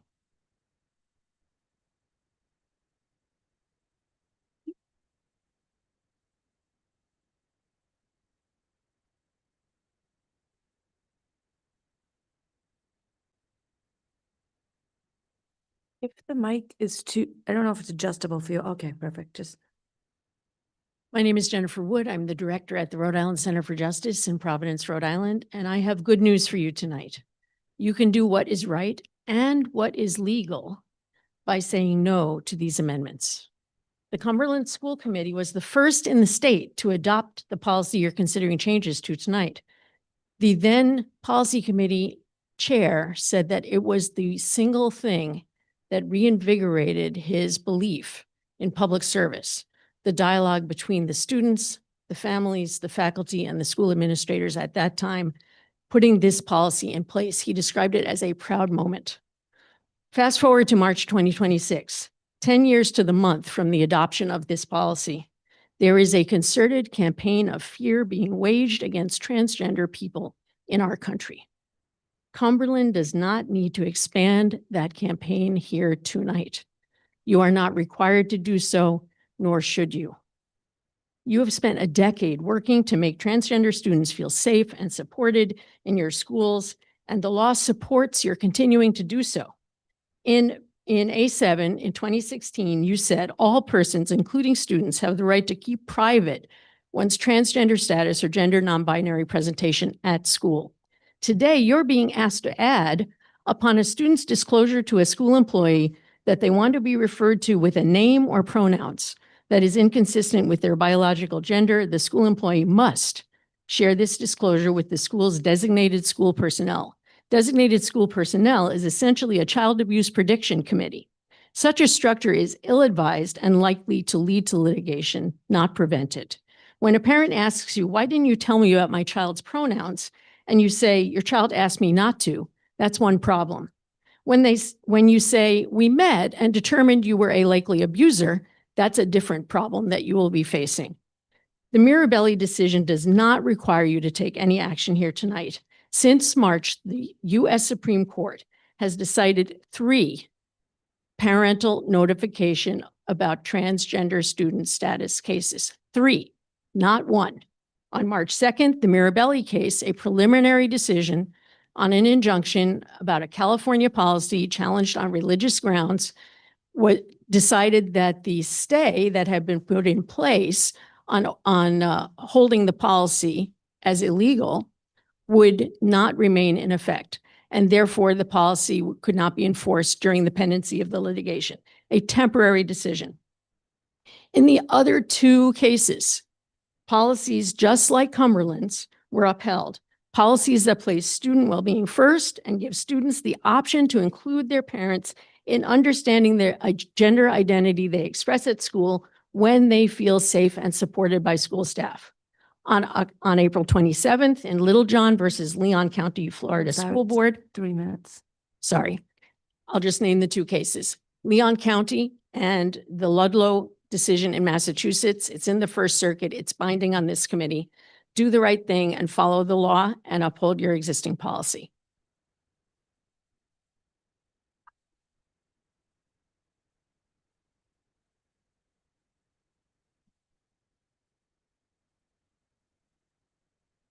Hi, my name is Beck Farias. I work with the National Alliance of Mental Illness, and I have a master's degree in history. I am a proud member of the transgender community. That is the first time I've said that out loud.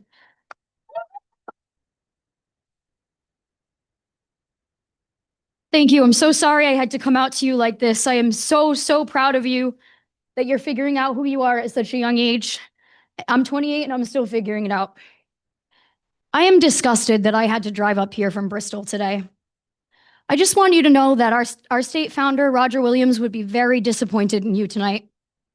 That we are even having this discussion to curtail individual student liberties, our most vulnerable population. I shouldn't have to go around waving a flag for you to accept me as a human being. And if you don't think of me as a human being, then you probably don't care about what I'm about to say anyway. If you have to wonder what it feels like to live in the closet, then you've never felt the soul-crushing pain of being forced to live as someone else. I am doing this for my best friends, for my family, for myself, and because I care about our community. We need more celebrations of love, not policies that open the door to hate. Removing one's ability to self-identify is reminiscent of the policy enacted by the Nazis during the persecution of gay and transgender men during the Holocaust. We are on a slippery slope to fascism when nominative self-determination is taken away from our students, when protections are already in place to prevent this. I want you to imagine how you would feel if everywhere you went, people called you the wrong name and the wrong gender. How would you feel? According to the Trevor Project, between 40 to 50% of trans and non-binary youth have seriously contemplated taking their own lives, and 10 to 20% of them attempt suicide annually, myself being one of those. I am speaking for those of us who could not be here tonight. I hope you can hear their voices through mine. Imagine your very own son or daughter's autonomy yanked away, opening the door for bullying, confusion, mental illness, and endless pain. You could be living with a queer person under your roof and not even know it. Identity is not something that can be changed by outside forces. Being transgender is not a disease, and it is not a choice. You can call us by the wrong name. You can try to take away our dignity of choosing a name, but you cannot erase us.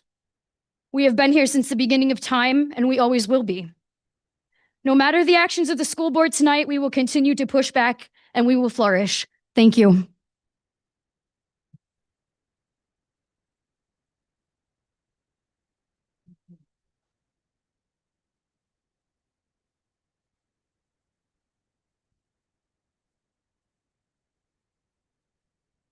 Figure it out. All right. So my name is Wendy. I live in Cumberland, and I am a licensed mental health clinician, and I have been practicing for 16 years. And I actually cut off my evening schedule tonight to be here because it's ridiculous. I'm furious that I even need to talk about this. So for about 10 of those years, I was an emergency services clinician. So I would see all kinds of people on the worst day of their life, usually. And so, I have seen all kinds of stuff. But in any case, what I have certainly seen amongst trans and queer people is the following. So obviously, we already had somebody say that, the rate of suicide attempts and just suicidal ideation is very high. It's alarmingly high. And also, two, trans people are way more likely to become homeless, and they are way more likely to experience physical and sexual assault. And with the latter, I would really like to remind people that it is not uncommon for sexual assault to be weaponized as a hate crime against trans people and queer people. If you'd like to know how I know, I see those people, and also, unfortunately, know people in my own life who have gone through that. I think if we are to give parents whatever information they want when it comes to kids and their pronouns and their sexual orientation and things like this that, cause no harm whatsoever that a parent should be concerned about, I think that you are asking for a lot of bad things to happen. I think you are asking for children to be abused, because there are going to be parents who are not going to take that well and are going to become abusive towards their children in a number of different ways, and may even kick their child out of their home. And, I think also too, you are putting kids at a very, very high risk of attempting suicide. Are you smiling? Because I don't think this is very funny. Carrie? No. Yeah, you were just kind of- Absolutely not. Okay, good. I have been listening to every one of Good. you very carefully. Good. We, excuse me, we spoke That and was we were all under the agreement. It wasn't that rude, We're it gonna was be an respectful. And please continue. So, with all of that being said, I think if you are going to tell parents against the wishes of their children that, you potentially have some blood on your hands. I think that there is a high potential for that. Thank you.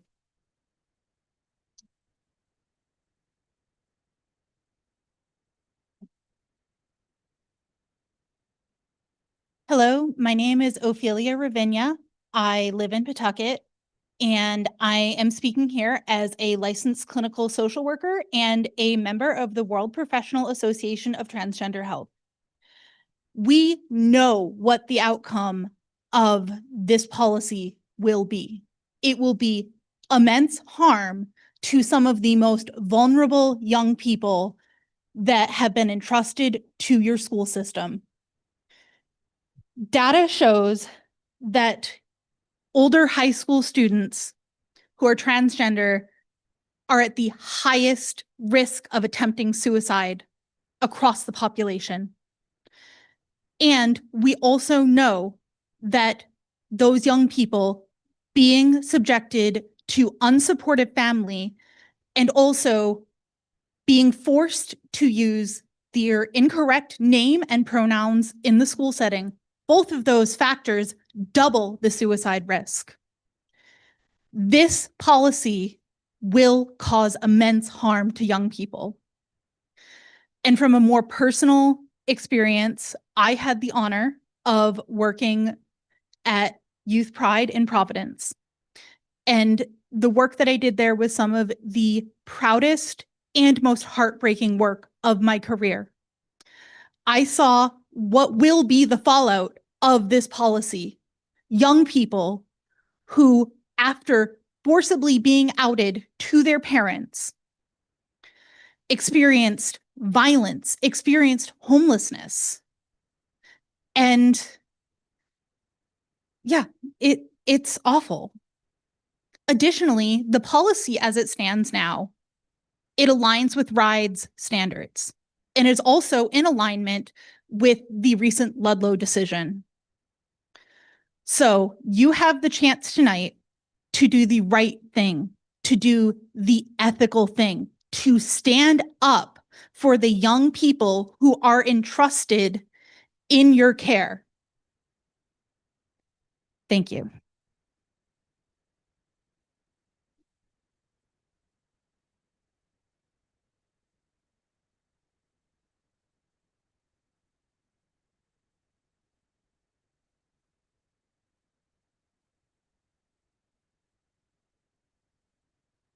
Hello, my name is Phoenix.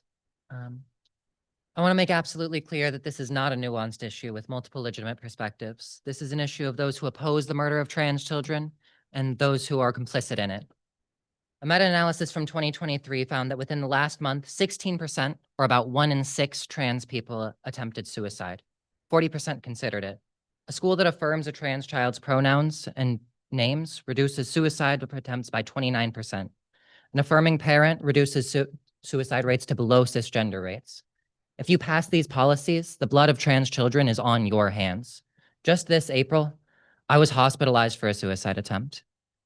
The number one determinant of a trans survival is having a place where they aren't being put through hell.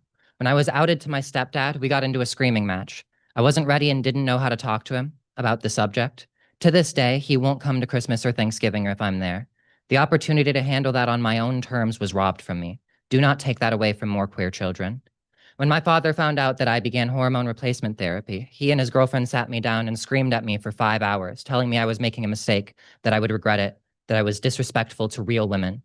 I did not have a home where it was easy or fine for me to be who I was. School was the only place my life wasn't intolerable suffering.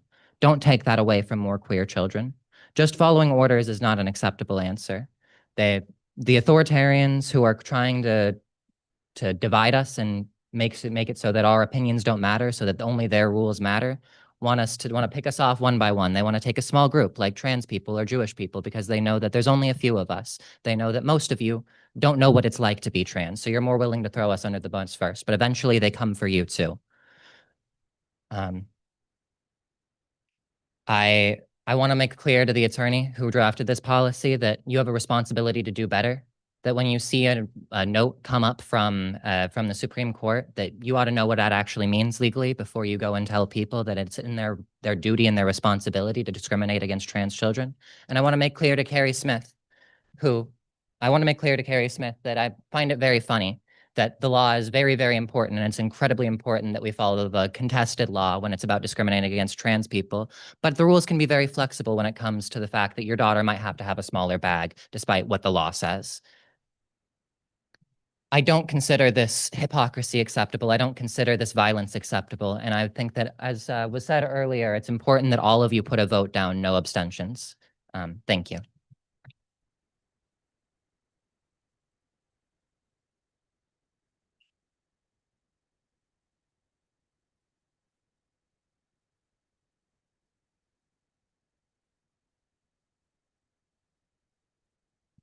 You got me out of the house with my 12-week-old baby.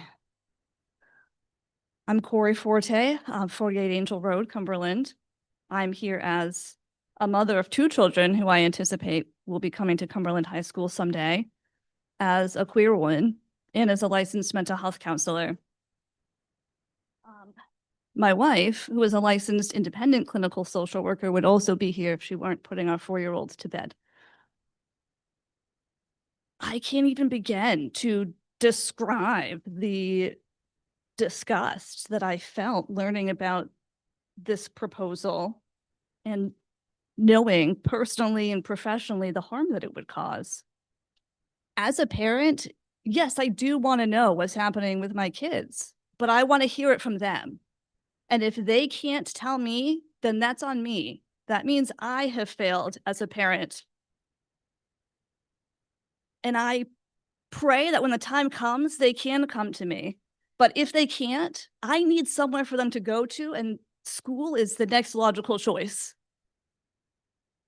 As a queer kid growing up, I relied on school to be the safe place I needed to be.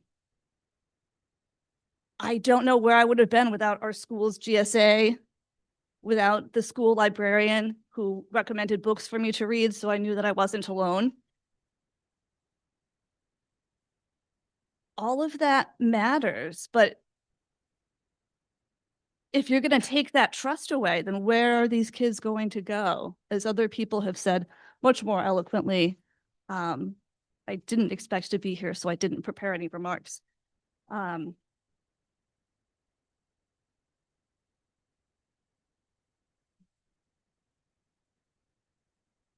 When a parent sends their kids to school, they're trusting you.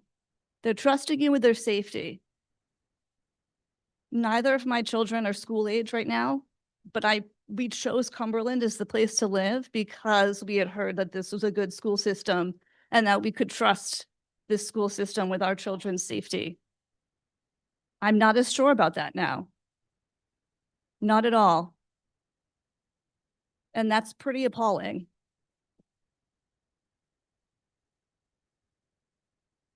I can't protect my children every minute of the day as much as I would love to. So I need you to help do that. And instead of protecting children, you're proposing changes that would actively harm them.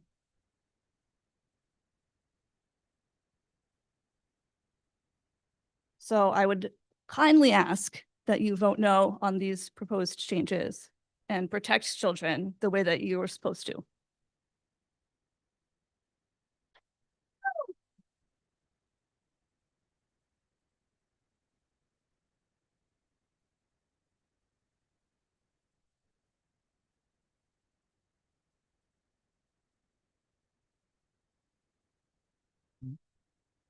Hello, my name is Valerie Scott. I'm a 22-year-old transgender woman that came here to Cumberland in order to seek schooling after fleeing religious persecution in both my home and school in Texas. Like many other transgender people, I was born to a family that showed great vitriol whenever I ended up deviating from the faith that I was raised within. Within an already hostile household, things had only worsened whenever I was forcibly outed and that it was met, or that my parents were met with the fact that I wanted to express myself in a way that was atypical for what their faith would typically suggest. This led to me getting kicked out of my home. Following this, my sister had faced similar mistreatment, centering around abuse related to queer issues and her girlfriend, both within her school and the home. It's a kind of pain that very little to nothing can replicate, the rejection of a parental figure. Parents are seen by children as their foundation, their rock, their sense of self and security often. If a child does not want to go to their parent about a particular issue, it's very likely that they have some justifiable reason, even if it isn't articulated. Many abuse cases that happen domestically go unreported until very, very far later in life.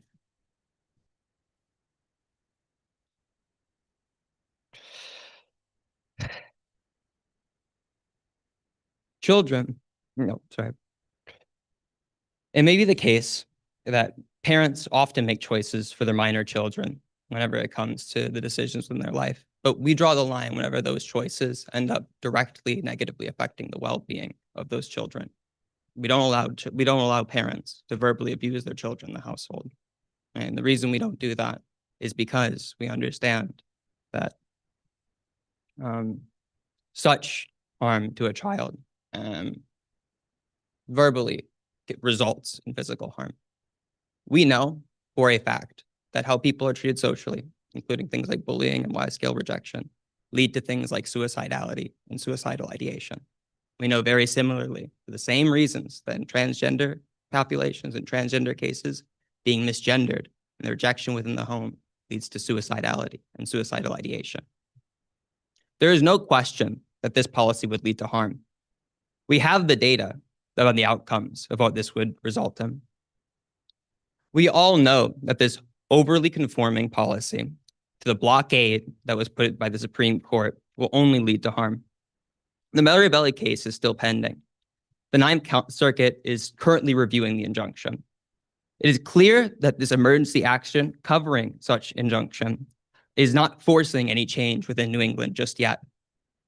Rulings like those considering Foote and Ludlow prove this within New England. This change is not forced legal policy. It is subordination and fear to a regime that has shown little to no concern for the rule of law. I ask you today to stand with the students of Cumberland, Rhode Island, and vote no on this policy.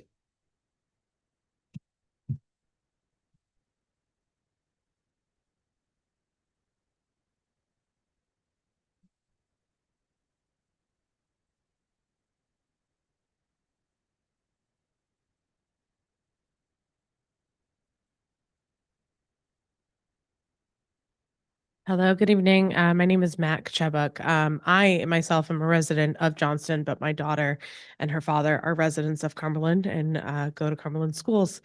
I found out about this meeting, probably similar to a lot of other people here, with an email this morning saying, "Oh my God, did you see this?" And I didn't. And this is my kid-free night, and I'm here. So I just want to point that out. I myself, oh my God. I myself am part of the LGBTQ community, if that wasn't obvious. And I also use they, them pronouns. I am here today because I had great teachers. I had teachers who loved me, who accepted me for who I was when I dressed in boy clothes and went to fifth grade, and my fifth grade teacher decided to call me Mac.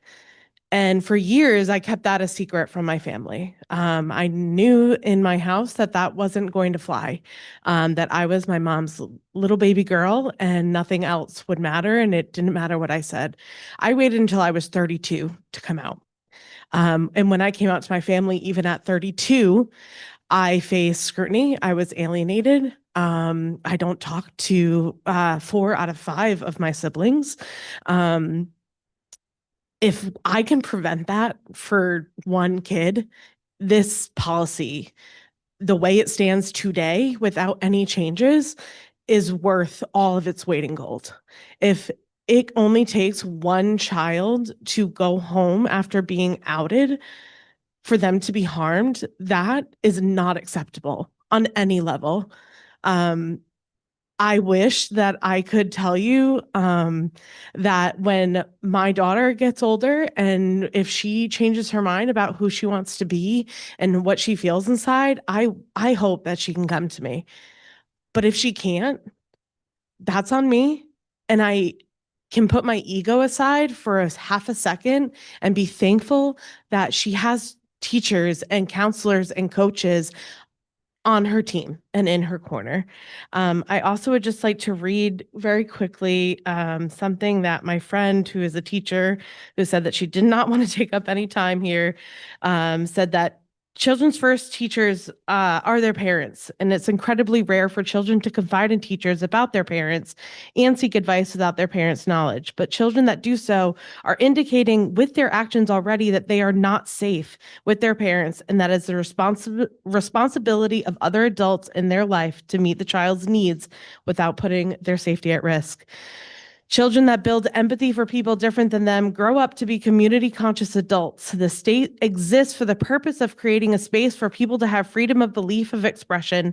If the suburbs of Rhode Island aren't a safe place for queer children, we are sending a negative message to the rest of the queer children in the country that we are not a safe place for them. Thank you.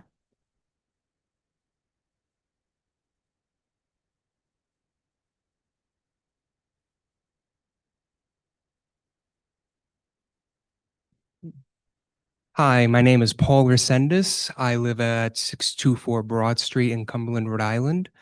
I graduated from CHS about 12 years ago, and I've been through the whole Cumberland school system from BF Norton to McCourt and then CHS. I apologize, I don't have eloquent speech prepared because I only heard about this like less than 24 hours ago, and I work 2 full-time jobs, so I don't really have much free time to come up with, super eloquent speech. But first, I really, really want to commend the tremendous courage of the queer community members who have spoken in defense of the humanity and dignity of all of the trans students that will be impacted by this policy if it were to be approved. I am here to implore you to reject amending the A7 policy.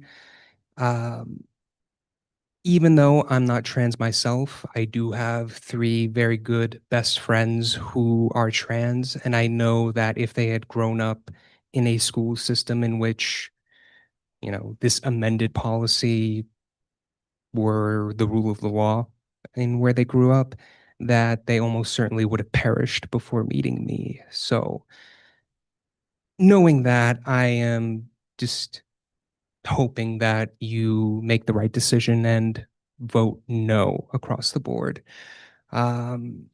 Further, as others have mentioned, the federal administration has been very bloodthirsty and murderous, from killing innocent people in the Caribbean, in Iran, and US citizens within the United States.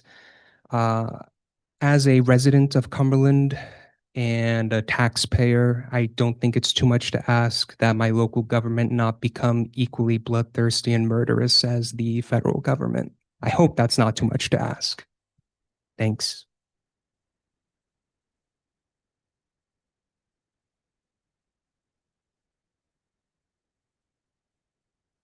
Any other? Hi, I'm Dr. Luis Daniel Munoz. I'm here as an individual, but I'm a board member of the Rhode Island Coalition Against Domestic Violence. I'm also a resident of Pawtucket. Here in solidarity and as an accomplice to really oppose what I would consider are these kind of oppressive policies. I think it was Toni Morrison, and I was compelled to get up today mostly for the two gentlemen that were yelling and left because they didn't have the courage to listen to everybody else. I think it was Toni Morrison that said, definitions are owned by the definers, not by the defined. And the context of those words were largely for, a time in which people were enslaved. But if I were to borrow them for a moment, I would say that what we're talking about here is really a level of systemic oppression. It's seeing policy at the grassroots level try to define students in such a way where they will have no autonomy to discover themselves. And you will constrain them to your definition or the definition that people who are not thinking about their well-being are ready to encapsulate them within. The gentleman that was yelling that left, the second speaker, and gentleman's not the right word, but there was this coded word he used. He said presenting. And in healthcare, we say the patient presented, patients presenting. And it's just amazing that people try to use these backwards ways of using medically coded knowledge to try to essentially say something else, to say something else about people that are finding their true selves. And when he said that, I just wanted to get up and say, do you not know that healthcare is a human right? That trans rights are human rights? And that the constitutional right of education and a safe space and an ability to discover yourself, and in discovering yourself it's in the context of knowledge, but it's very much in conjunction with discovering yourself. It's not just history lessons or math. It's who you are in the context of history, who you can become, and how you will engage society. So the biggest offense here that I see are the children that will hear that this was even a discussion.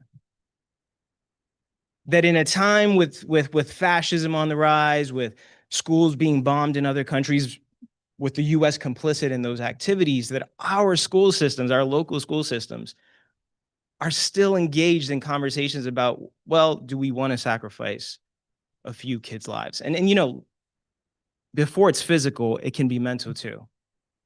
The impact.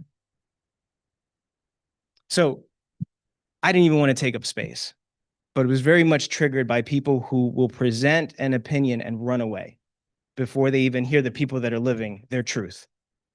Thank you.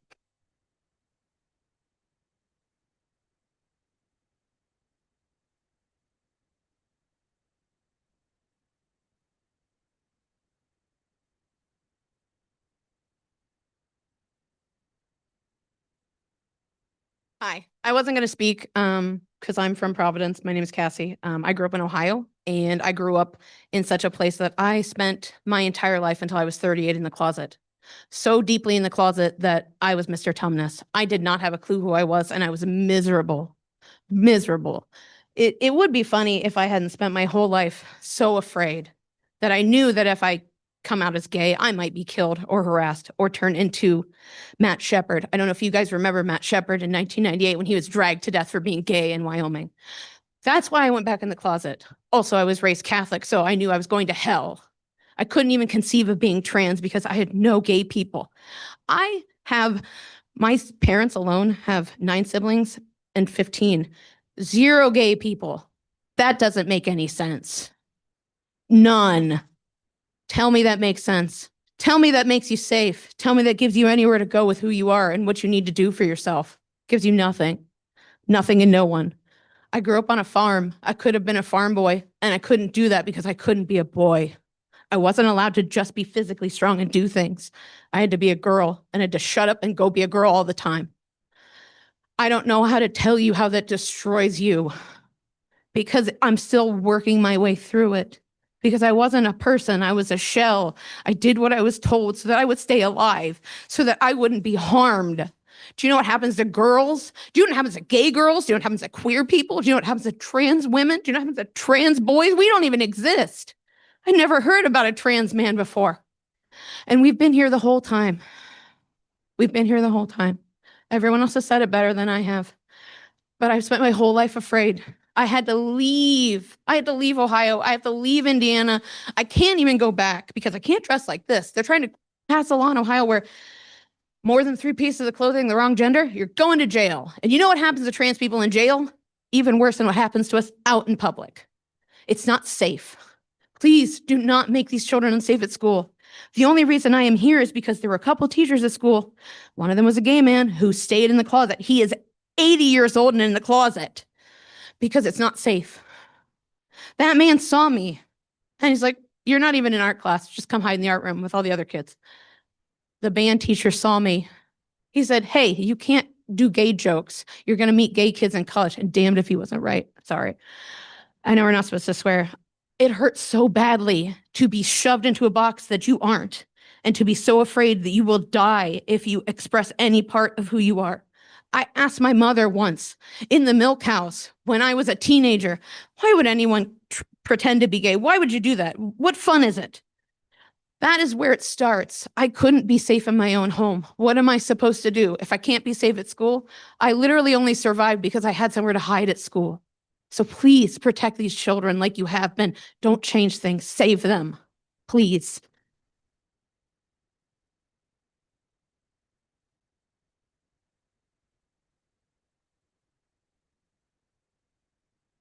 Any other public comments related to the public hearing?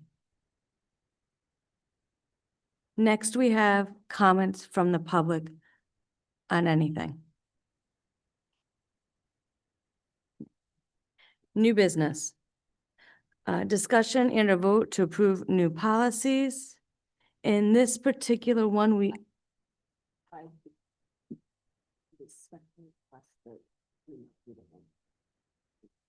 You don't want to do the handbooks first? Okay. So discussion and a vote to approve new policies. I-18 Cumberland Homeschool Instruction, Ms. Goldstein. Thank you, Madam Chair. And thank you. The second reading of our I-18 homeschool policy and our policy on policy dictates that we have two readings before we take action on a new policy. I know that the committee has received communication about certain pieces of the policy, and I'm happy to sort of talk about them now or talk about them in discussion. However, I do, the policy was approved in subcommittee way back when, and I move passage of I-18 Cumberland Home Instruction Policy. Ms. Goldstein makes a motion to approve I-18 Cumberland Home Instruction Policy. Do I have a second? Second by Ms. Feather. Any discussion? All in favor? Yes, I'm sorry, Mr. Dean? Quick discussion. I just still want to say, the last time we read this, I am opposed to making these, the quest for an education any more difficult than state law requires. So if state law does not require that homeschooled children give IDs to the Cumberland School Department for homeschooling, then I just want to put that on the record that I don't think we should make it more difficult for homeschoolers to get an education. Thank you. Any other discussion? All right, I have a motion by Ms. Goldstein, a second by Ms. Feather. All in favor? Aye. Any opposed? That passes 5-2 with Mr. Bacon and Mr. Dean in the negative. Next, discussion and a vote to approve amended policies. Ms. Goldstein? Thank you, Madam Chair. We have three policies tonight. The first one is J21, non-contracted at-will employee policy. Amendments were made to reflect changes in minimum wage and are already baked into the upcoming budget. We discussed this in subcommittee. There was some question about considering raising the hourly wage for bus monitors to make the wage more competitive. However, the concern was related to that this would be an unbudgeted expense. There was no action taken on that concern. The policy passed subcommittee 3-0, and I move passage to the full committee. Ms. Goldstein makes a motion to pass G-21, non-contracted at-will employee policy, excuse me. Do I have a second? Second by Ms. Feather. Any discussion? All in favor? Aye. Any opposed? That passes 7-0. Ms. Goldstein? Thank you. So we are on to J2 attendance policy. This policy came up in the June Policy and Procedure Subcommittee as a discussion based on a parent concern about the requirement to have a doctor's note presented upon return from an illness for an absence to be considered excused. We amended language to give a 3-day grace period that was approved in 3-0 in subcommittee, and I move passage of this policy. Ms. Goldstein makes a motion to pass J2 attendance policy. Do I have a second? Second. Second by Ms. Smith. Any discussion? All in favor? Aye. Any opposed? That passes 7-0. Ms. Goldstein? So we are on to A7, transgender and non-binary policy. So thank you. Thank you. There was on Tuesday night robust conversation and public commentary. And I want to say thank you to my colleagues for respectful and thought-provoking discussion. And Mr. Adams for taking a lot of questions and challenges, to his position on legal advice, to our public commenters that night and tonight who spoke from lived experience and legal advocacy. And I thank you. To give a little background, the policy came up for review, to review in subcommittee due to the Supreme Court decision in Mirabelli versus Bonta related to parental right to be informed of their child disclosed gender social transitioning, and the question if in our policy we were out of compliance with law. There was a lot of conversation related to the binding nature of the Supreme Court decision. Is the law settled? The question of the relevance of the Foote versus Ludlow decision in the First Circuit Court of Appeals, which ruled in favor of the school committee and their policies. And then the April 2026 decision of the U.S. Supreme Court not to hear the parental appeal of that decision.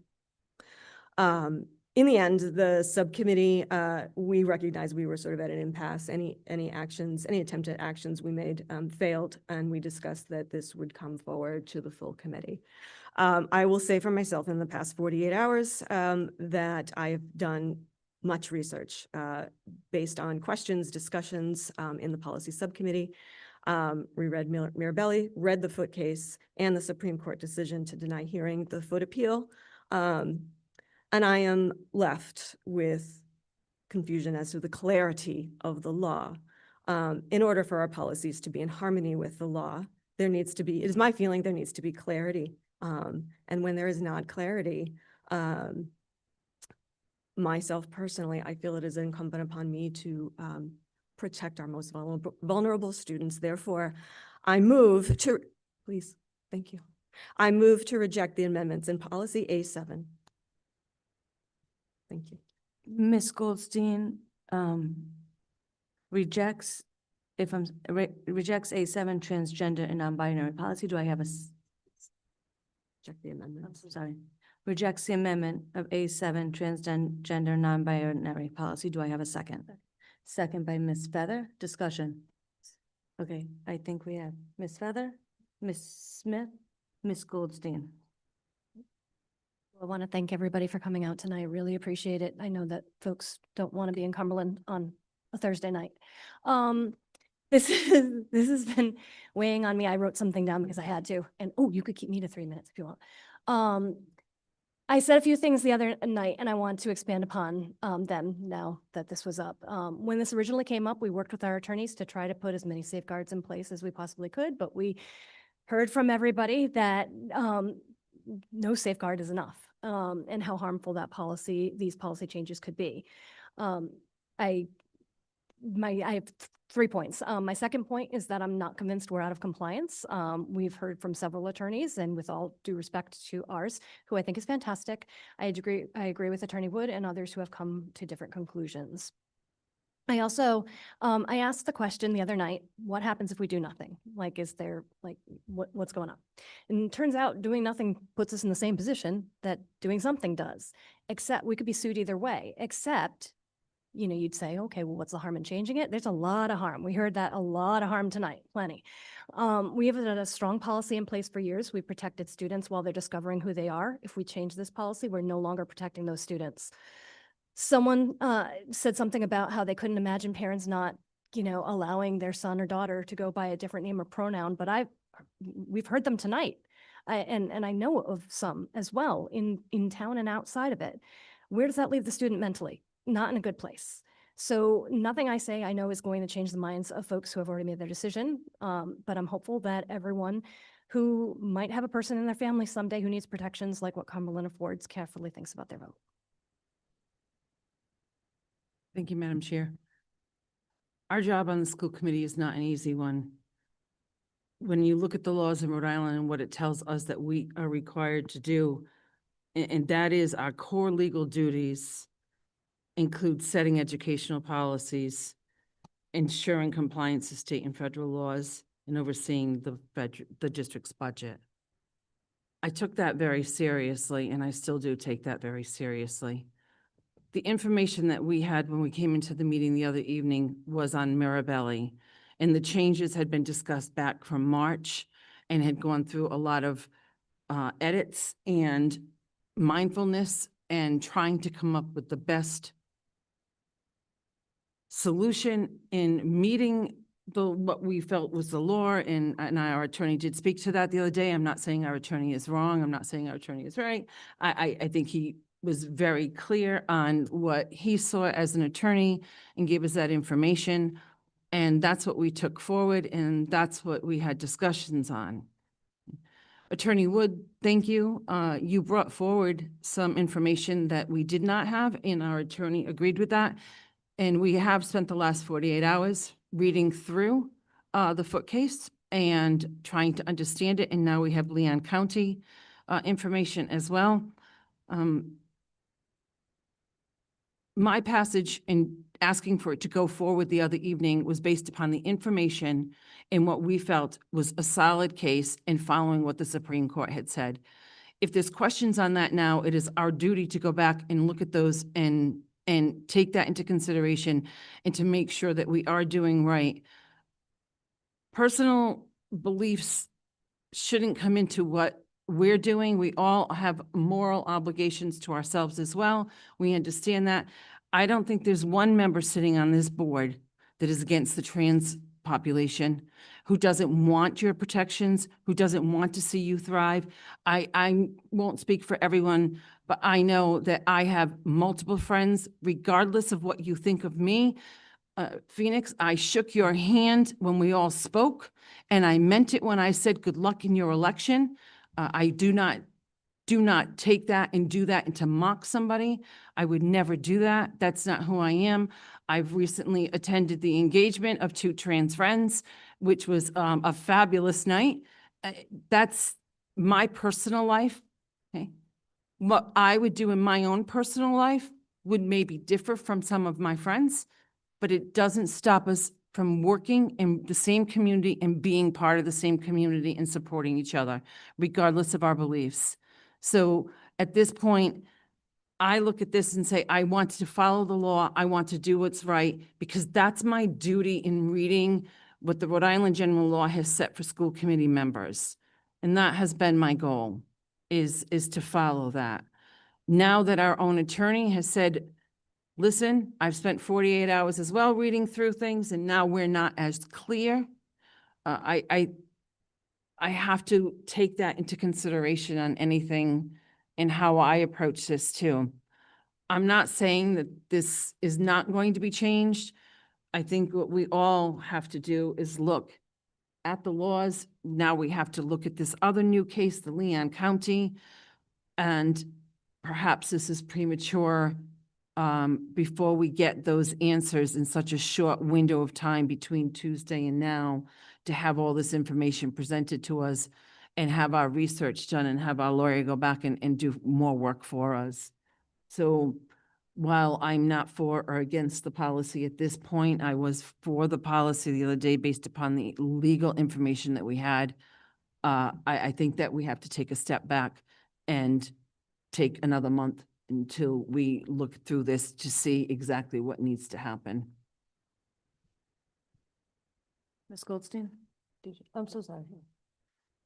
Anyone, Mr. Dean?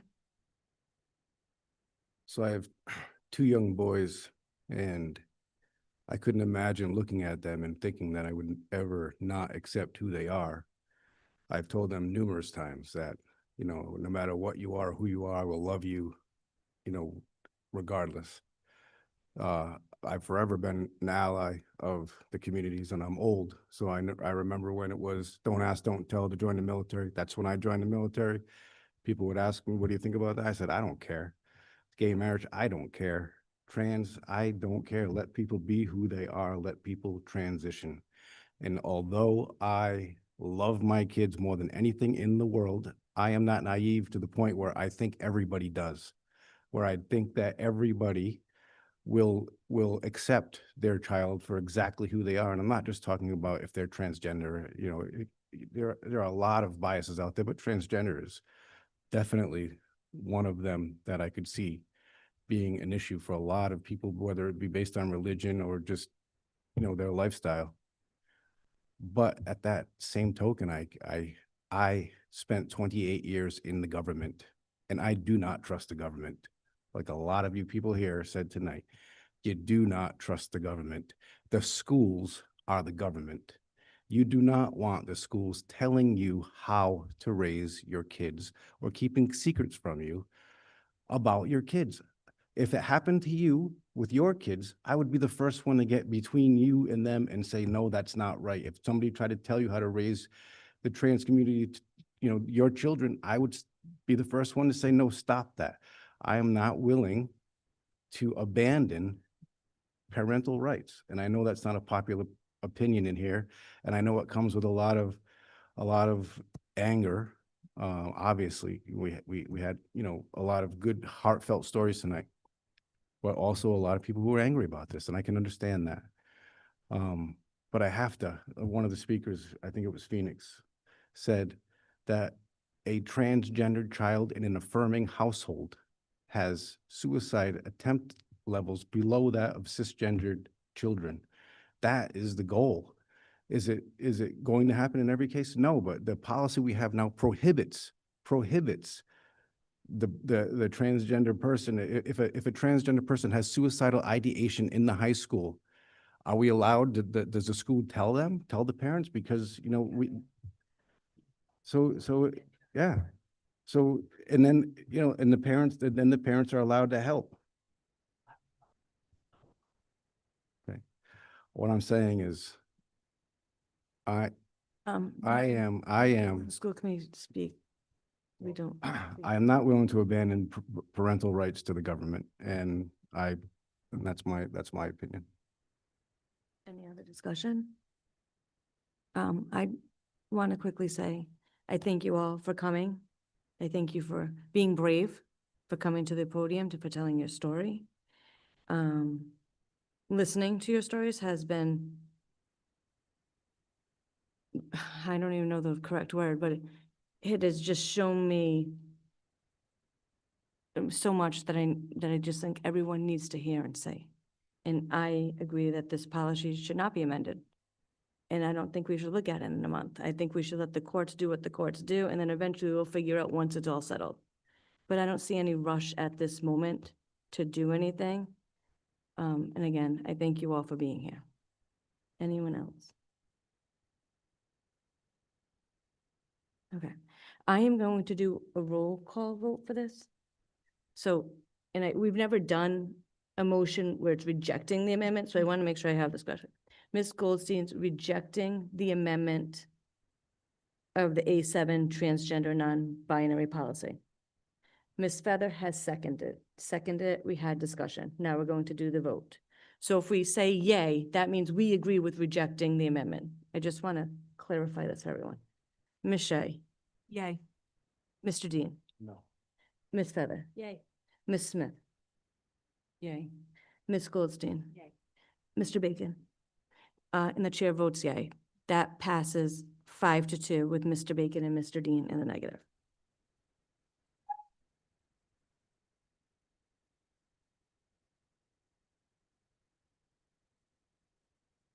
We're gonna take, we're gonna take a 2-minute break. 2 minutes.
We are going to resume, excuse me, please, the Cumberland School Committee meeting.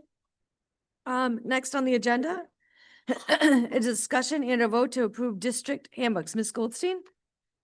Oh boy, let's talk about some handbooks. All right. I'm gonna find where I am. Okay. Again, Tuesday night's meeting was pretty densely packed, and trying to keep the trains rolling as chair, I completely forgot my manners. So I do want to say a huge thank you to all the administrators and staff that took the time to review and amend their respective handbooks and be present at policy sub to discuss them. And I just want to say a huge shout out to Melanie Santos, who not only, she's not here, but not only organized everyone and the meeting and made sure everything was ready and easy to reference, but she also reformatted all of the handbooks, which is not an easy task. So thank you to Melanie.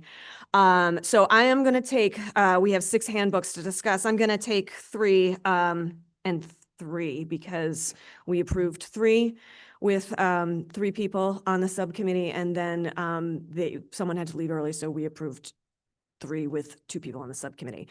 So I'm going to take the Cumberland Preschool Center 2026-2027 handbook.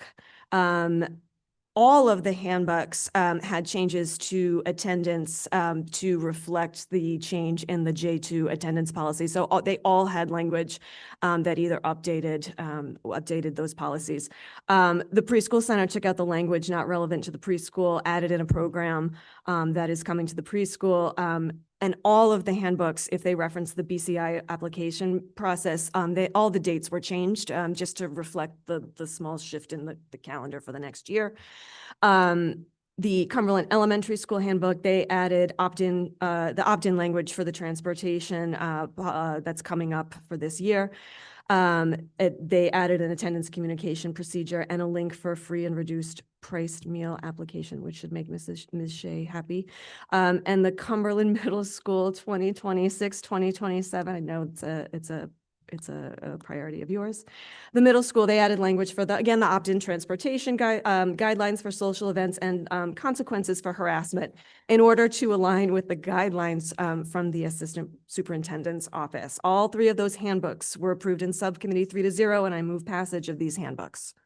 Ms. Goldstein makes a motion to approve Cumberland Preschool Center handbook, Cumberland Elementary Schools handbook, Cumberland Middle Schools handbook for the 2026-2027 school year. Do I have a second? Second by Ms. Feather, Ms. Shea. All in favor? Aye. Any opposed? That passes 7-0. Ms. Goldstein? Thank you, Madam Chair. So now we're going to talk about the handbooks that are left, the Cumberland High School 2026-2027 handbook, and the coaches handbook and the student athlete handbook for 2026-2027. For the high school, again, the language around the attendance policy was changed related to the doctor's note to coincide with the update to J2 policy. Mr. Costa did let us know that this handbook is going to need to come back before the committee again, as they are in the process of updating the graduation policy. So that's just an information. There's no change right now, but it will have to come back to us. What has been amended is updated language for, like I said, unexcused absences, formalizing language for the procedures already in place related to awarding GPA adjustments for college level and virtual courses, defining the date of grade submission, which is in line, its actual language from the CTA collective bargaining agreement, and locker and backpack bag expectations to align with new legislation prohibiting cell phone access. And then they also added in previously discussed and approved language related to breathalyzer usage. This is something that just never made it into the handbook after we approved it, so that was added. And then the coaches handbooks, those updates were minimal. They really were related to striking the time frame for the doctor's note to be in attendance. And then all 3 of those handbooks were approved 2-0. And I move passage of all 3 of those handbooks. Ms. Goldstein makes a motion to pass Cumberland High School handbook, coaches handbook, Cumberland Athletic handbook for the 2026-2027 school year. Second by Ms. Shea with discussion. Ms. Feather? Okay, so I don't know how to procedurally do this. I'm probably going to have to at some point make a motion to remove the backpack language because I think that the backpack language that's in the high school handbook needs to be addressed. So I had to leave the policy meeting early for previous commitment, so I didn't get the chance to vote on this or make amendment suggestions at that point. Do want to have it on record, though, that as a parent and a woman, I'm not in favor of the locker expectations on page 24. And the locker expectations are that students are to bring their backpacks to their locker, and the backpacks will not be allowed in the schools. And this was brought up to not allowed in passing in the schools. Kids can't wear backpacks anymore. Yeah. And so, but in there, they did actually put language in to say that you could have the same, and I know that this has been changed, but the initial language was that you could have essentially what they allow at Gillette. You know, like the clear bag of type thing, the size of Gillette.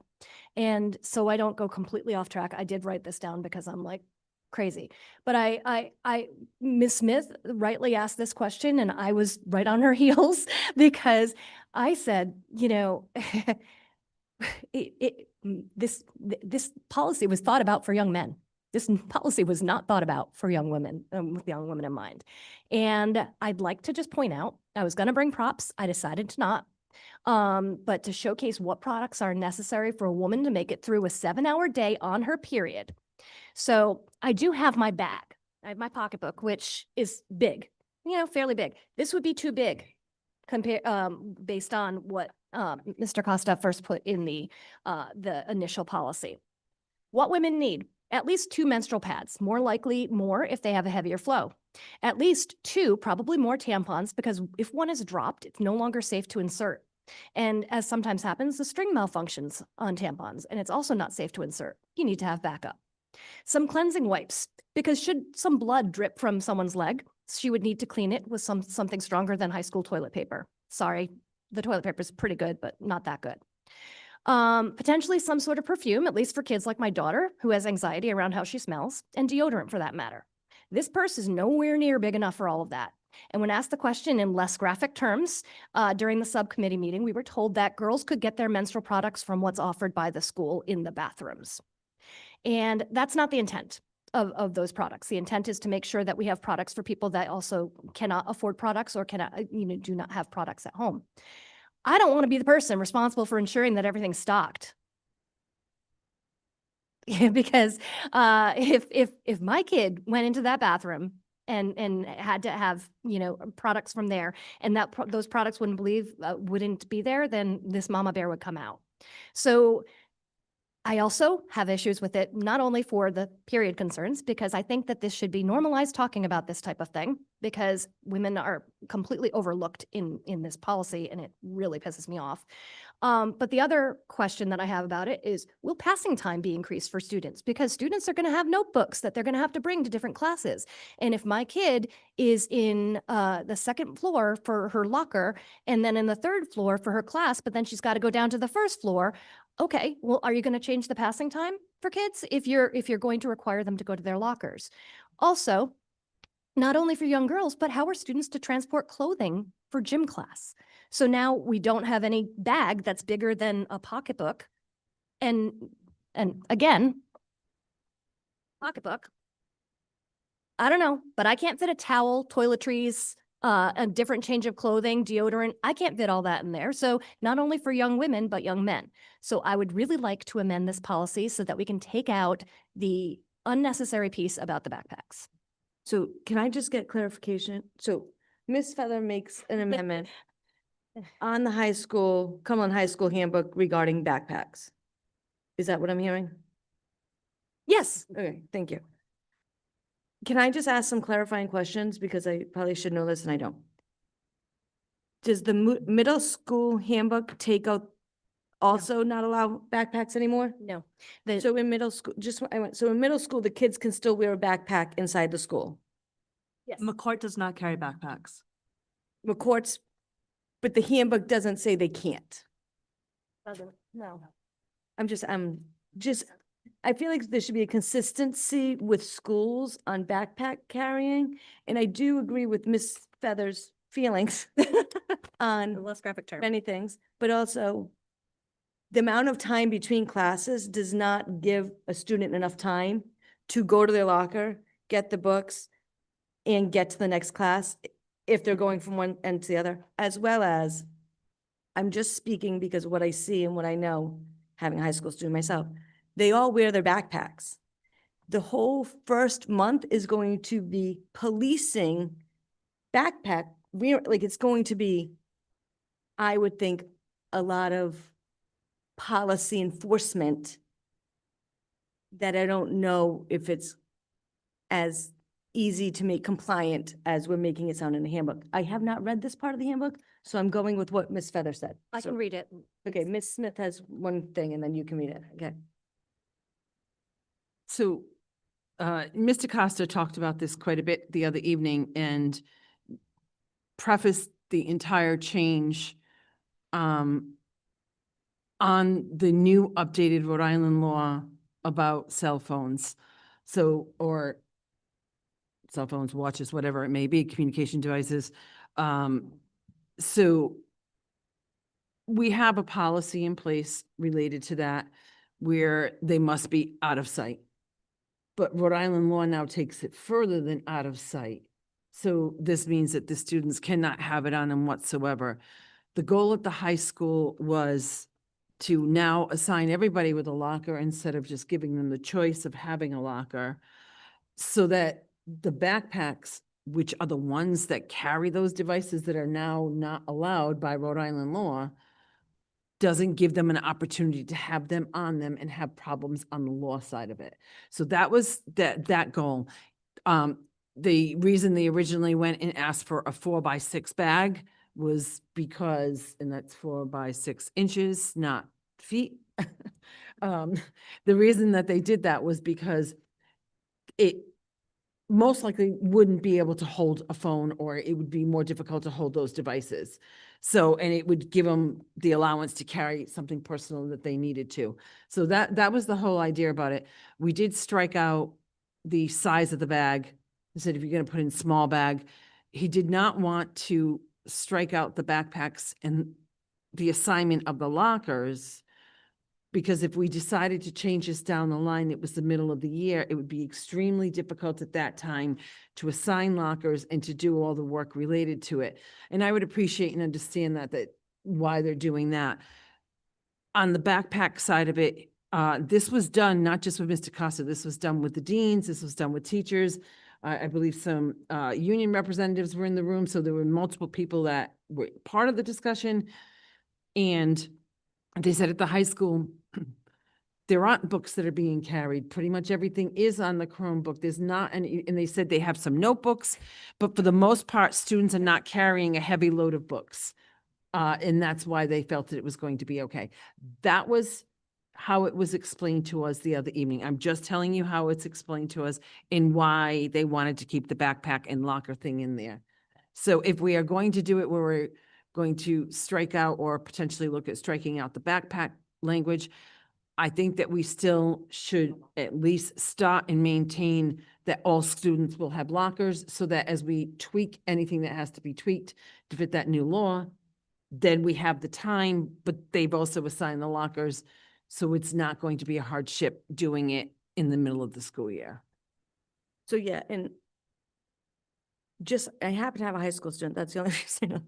I know her backpack and the size of it because we went to go buy a new one. And she's like, that one's not big enough to accommodate my water bottle, my lunch bag, my stuff that goes in it, in the one, and I say this because this is what I hear, is also the time between classes. What is it? A minute, 2 minutes? I don't know, Ms. Carter, I don't know. Does anyone know the time between classes in high school? It's not a, 4 minutes. okay, we're gonna go with 4 minutes, okay. We should try to do a run, if we do it. To get from one side of the high school to the other side in 4 minutes can be challenging. In regarding the phones, they're just gonna put them in their pants pockets. But that's what the law says, that they can't do that. It's But they're such a going to, I'm not saying that, but these, oh, that's what's I gonna don't think happen. their cell phone police is coming. Unless you to put a cell phone holder up in each classroom where the student puts it in. I'm just thinking as a high school student, like, they're gonna just stick it in their pocket. It's gotta be kept like in the lockers or off school property or They're- something. They cannot even They're keep not, it in the classroom. they're not It's- going, they're it's not gonna be going to do ridiculous. that. One Just being question, I have a honest. question for the assistant superintendent. My son, when probably a year ago or so, said that he kept every book in his backpack because the flow of the walking in the school was all one way, and he didn't have time to go around the entire perimeter of the school to get his books, so he never got a locker. Is that still the case where the flow of the school is all one way? I'm sorry. I- It is because we talked about it tonight. Sorry. Thank you, Assistant Superintendent. So, do you want to hear? No, we just talked about it in the other meeting. Ms. Carter? So right now, lockers are not assigned. It's if you want a locker, and most students choose not to have a locker because of the flow or the passing periods. It is easier just to have all of your things with you. I am sure that the high school team took that into consideration when they were reviewing this and making those changes.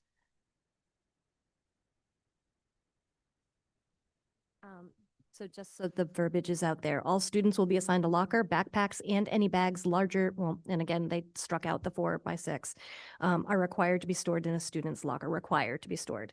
Students can only carry personal bags, and again, he had the size in there, but, or smaller. Student lockers are assigned for the current academic year and must be cleaned out at the end of the school year.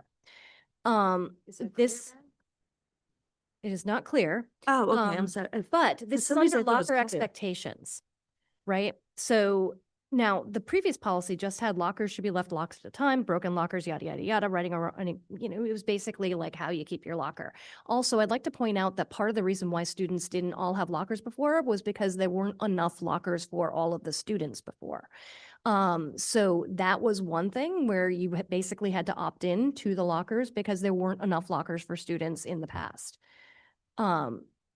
So again, to say that I wish I had been able to stay the other night, because to say that students aren't carrying around notebooks and everything like that, first of all, students retain things by writing, and you could type, yes, but some students have to write things down. And so if you have students who have notebooks, if you have students who have their snacks, their drinks, their, all of their other things that they need, obviously, as I mentioned in graphic detail, other things that they need, they're going to want to have their backpacks with them. The idea around, oh, well, this is trying to make schools safer. Okay, a 4x6 bag or a small bag, that can still carry unsafe items. That can still carry vapes. That can still carry things that, we're worried about. And frankly, it could still carry phones. The law has been in place and it goes into effect in August. I do not see any other schools taking backpacks away. Ms. Goldstein? Okay, I'm gonna talk through some stuff here procedurally. Because I don't know that we're coming to a decision on this tonight, and it's incredibly difficult to do that without having someone from the high school here. So my motion, does it have a second? I'm so sorry. It does have a second. Ms. Shea, didn't you second it, Ms. Shea? It does? Yeah, Okay. Ms. Goldstein made a motion, Ms. Shea seconded it, and Ms. Feather had discussion. So I An amendment. cannot withdraw this motion. We need to vote on this. It was a motion to approve 3 handbooks. Well, that's what I'm saying. And then perhaps I could motion to, so we have some wiggle room here in terms of when the handbooks, I believe it's 30, 45 days after school.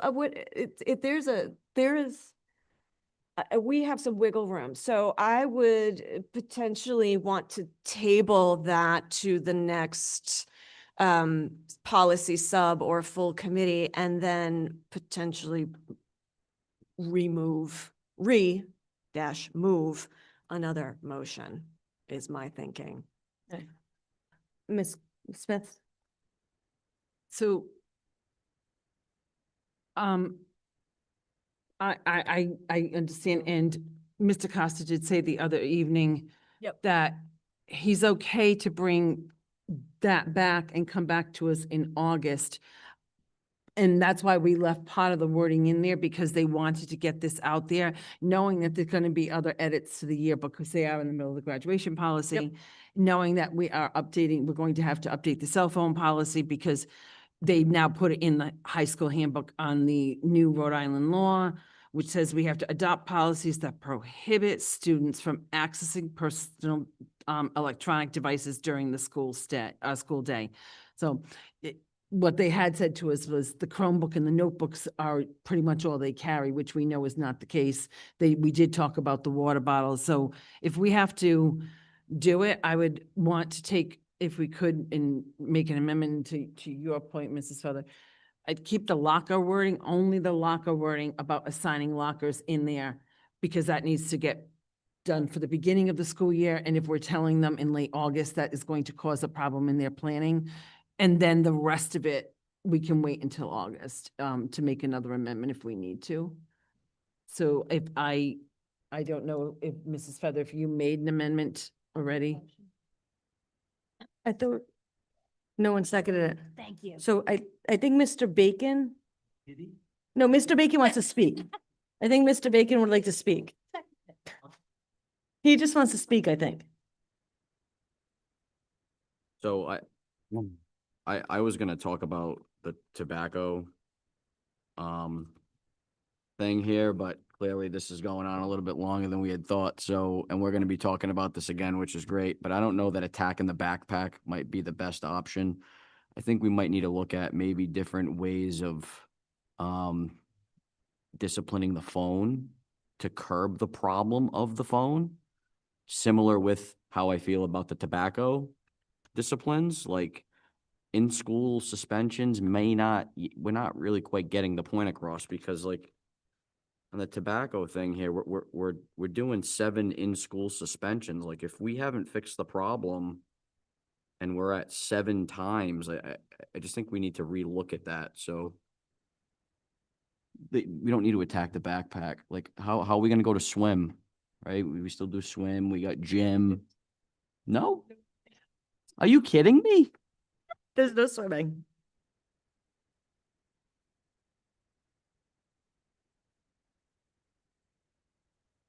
Okay, so, and I also believe there should be consistency in policy with the backpacks from one school to the next, if it is to do a Rhode Island general law. Why do we say this tactic works for this school and not that school in the same district is a little confusing to me. Just because of what's carried between the schools. Phones are in all of them.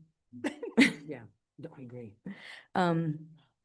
Okay, so that can, If Mrs. Feathers did not pass, can I make an amendment? It sounds like, did Mrs. Feather? no, Mrs. Feather's amendment has not been seconded. No one, I'm having a hard time following it. Me to too. be honest, but is it fair to say that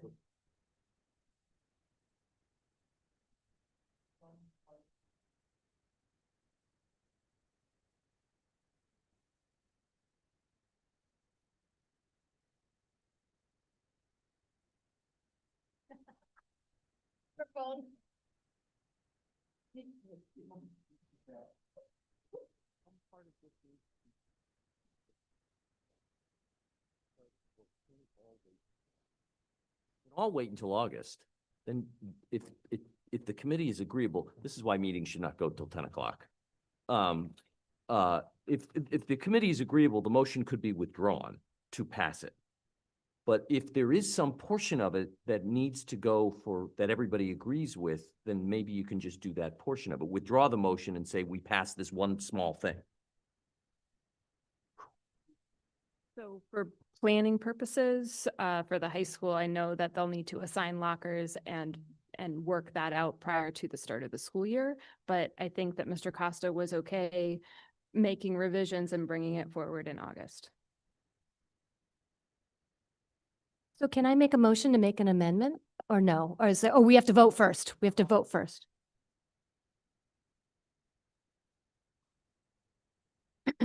So I think we have all three handbooks in one motion. I think we're gonna have to take the handbooks individually now. The last three handbooks are in one motion. But I feel like two of them might pass pretty. Okay. Draw the motion, Uh, and if everybody's okay with that, then Yeah. start over. Yeah. Unless, Carrie, you're looking at me like I'm crazy, so I don't want to. Me? No, no, I was looking, like, Which is just, it's probably normal for most people. Me thinking I'm crazy. But- I'm tired. I just- No, I'm not talking to you about Oh, crazy. Wait. I have a. I am though. I am not looking at you crazy, but I am saying we should. Yes. Yeah. I think, I think we should do them individually, though. I think it might be easy. That's fine. That's fine. Okay, sorry. Just one quick question. If we do, if we withdraw this, does this still count as a first reading, or do we have to do two more readings before it becomes a policy? And, okay, and do it tonight, right? Okay. There's no second reading with this because it's an amendment of handbooks. Unlike a brand new policy, you need to have for two readings. Does that help? Sorry. Sure did. I think, Mr. Adams, I would just make a motion to amend that one, and then we can continue on it, because since we already have a vote on the table, if that's okay. And that I would make a motion to amend the locker expectations to maintain the first sentence, the first new sentence, all students will be assigned a locker, while removing the sentences beginning backpacks all the way through, again, the new language, all the way through the end of the year information. Like, let's just assign the lockers, keeping that in there for the amended, take out the backpack sentence altogether. Right.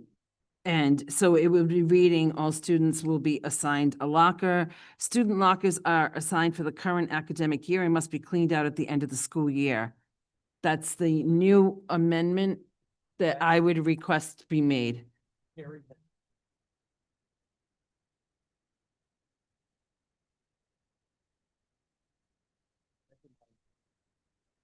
I- We vote on that. Mr. Bacon, did you have something regarding the tobacco part that you wanted? Okay. No problem. So are we voting? Are we Do voting? we have a motion, a motion to amend and a second? All in favor? Aye. Aye. Any opposed? That passes 7-0. Motion has been amended by Carrie, so now the high school. Okay. policy, the amendment is done the way Carrie described. Okay, I have a motion. Okay, I have a motion, An amended motion. an amended motion. I don't know why my.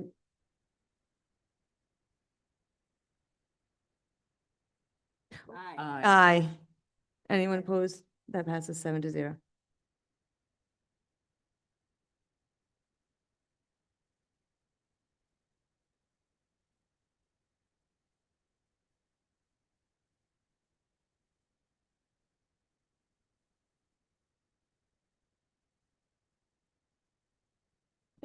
Vote on CTA contract MOA regarding CHS new master schedule. Pleasure of the committee. Motion to approve. Motion to approve by Ms. Feather, second by Ms. Goldstein. Any discussion? All in favor? Aye. Any opposed? That passes 7-0. Discussion and a vote to approve superintendent authorization for MOA between CSD and New England Institute Tech for early college programs. Ms. Smith. Yes, going to go through all of these quickly. These were all discussed in fiscal this evening, and we did have votes on them. However, this first one, the discussion and or a vote to approve superintendent authorization for an MOA between CSD and the New England Institute of Technology Early College Program. While that did pass fiscal 3-0, there were discussions on that, and there was a question brought up, and I'm going to ask that we withdraw that from this evening's vote and table it until we have time to do a little bit more work and come back to it in the first August meeting. So we're going to table the vote on the discussion and vote to approve superintendent authorization for MOA between CSC and New England Institute of Technology for early college programs. Ms. Smith, continue, please. Okay, well, the next one's yours, Madam Chair. So the discussion and or vote to approve unbudgeted kindergarten classroom opening at BF Norton for the 2026-2027 year. Mrs. Carter. So as kindergarten registrations are coming in, we have already closed the kindergarten classrooms in Garvin. And we have two sections of kindergarten at BF Norton right now. They're each at 18. But that is not including 10 registrations that are in the portal, 5 for Garvin and 5 for BF Norton. And we are still in mid-July. So we anticipate that there will be more registrations coming through. And the recommendation is adding an unbudgeted kindergarten class. Do I have a motion? Ms. Smith? I'm so sorry, I had a question. Oh, of course, please. So, and I see that Mr. McGrath is still here. So we had, no, you don't have to walk. You can just shake your head yes or no, and I'll tell everybody. We had taken away a second grade classroom, and that was part of the teacher cut and to make our budget happen. Are we we are going to now have an issue with the budget because we have to add back in, or was that one of the pieces? I'll do it in two. Do we have to add another position in for this new kindergarten class? Was it part of a budget of we may have this already expectation? Okay, so we all need to be prepared that we're going to go increase our budget. Thank you. So we have discussion and a vote to approve unbudgeted kindergarten classroom opening at BF Norton for the 26-27 school year. Pleasure of the committee. Motion to approve. Motion to approve by Ms. Smith, second by Ms. Feather. All in favor? Aye. Any opposed? That passes 7-0. I think you're the next ones. Okay, so the next few, we're going to take pretty quickly. So we're going to have a discussion and a vote to approve the superintendent authorization for affiliation agreement with Bryant University for school psychology interns for this coming school year. This is being done through a grant, and it gets, these positions are being used in with our social services or special needs program. And again, it's nothing for a cost to the town and on our budget because they are being reimbursed through a grant, so I would move passage. Ms. Smith makes a motion to approve superintendent's authorization for affiliation agreement with Bryant University for school psychology interns for the 26-27 school year. Do I have a second? Second by Mr. Bacon and Mr. Dean. All in favor? Aye. Any opposed? That passes 7-0. Ms. Smith? Bear with me for 1 second. I want to jump to I, and it is the same exact thing that we just talked about. In this case, it's going to be an authorization for the agreement with the University of New England for social worker internship. It's the same as what we just discussed, and I would move passage on I, and we'll come back to H. Ms. Smith makes a motion to approve a superintendent's authorization for agreement with the University of New England for the social worker internship for the 26-27 school year. Do I have a second? Second by Mr. Dean. All in favor? Aye. Any opposed? That passes 7-0. The next one is the discussion, going back to H, discussion and a vote to approve superintendent authorization for agreement with LearnWell to provide tutoring for hospitalized students during the upcoming school year. This is specifically to students where they may be in placement at Bradley Hospital. LearnWell has a contract there, and this contract is for services being provided at any of the places where LearnWell already is, and we need to go and bring in that extra services for learning for our students that may be in a placement for a time frame. So it continues their education. It is part of the Rhode Island law. We must continue their education, and LearnWell is already in place at Bradley. So therefore, we're looking to put this into place with our contract using LearnWell.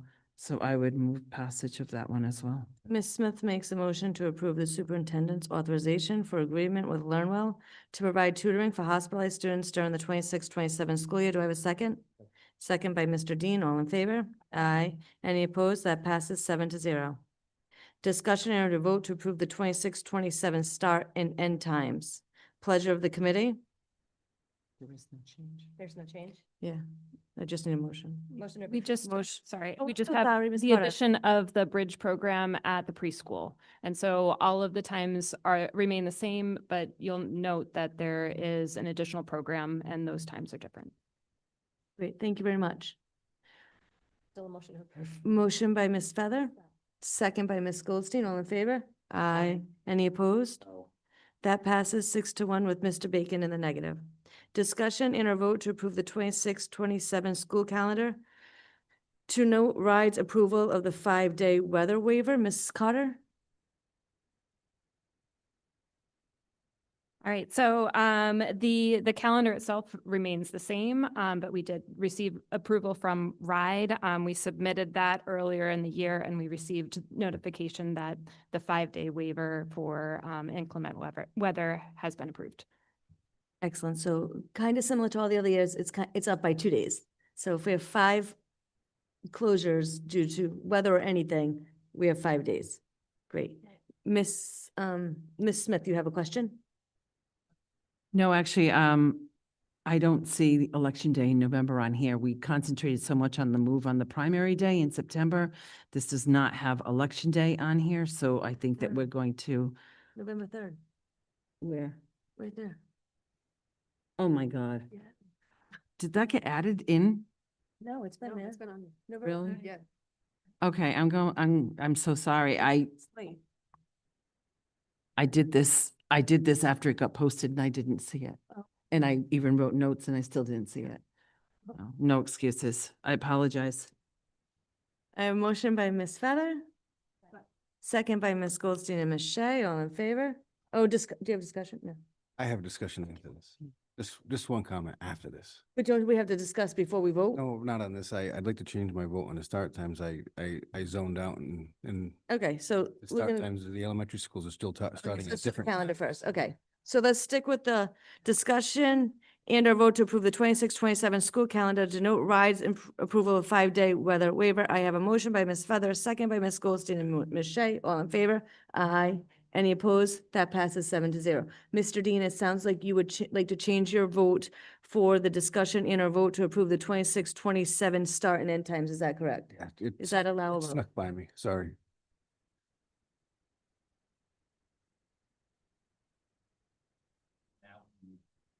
Exactly what I just said. Mr. Dean, since you did not record your vote effectively, how would you like to vote?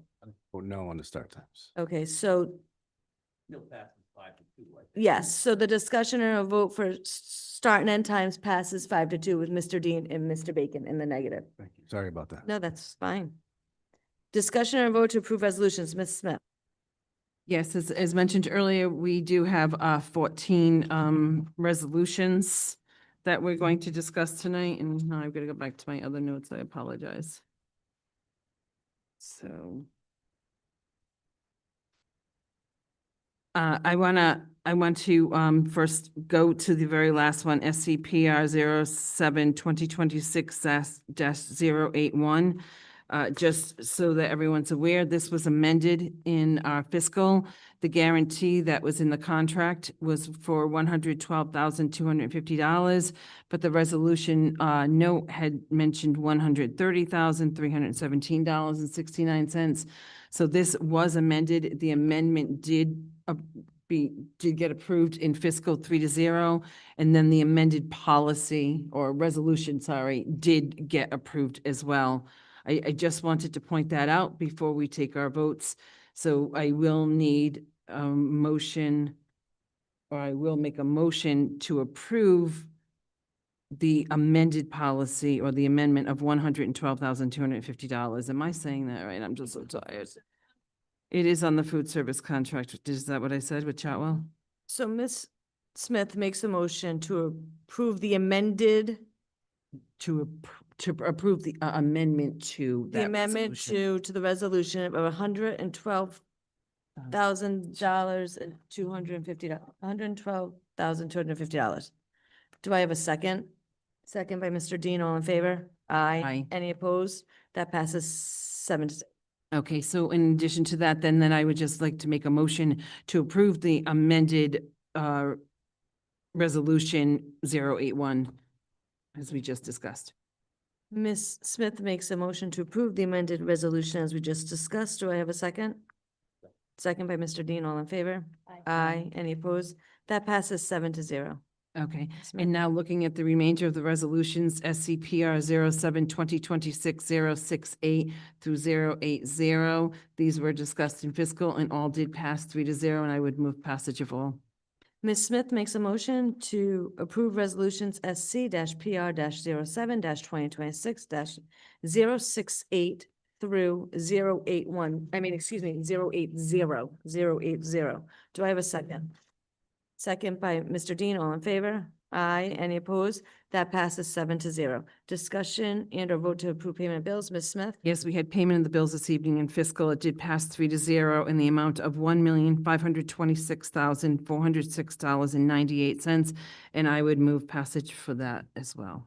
Ms. Smith makes a motion to approve the payment of the bills in the amount of $1,526,406.98. Do I have a second?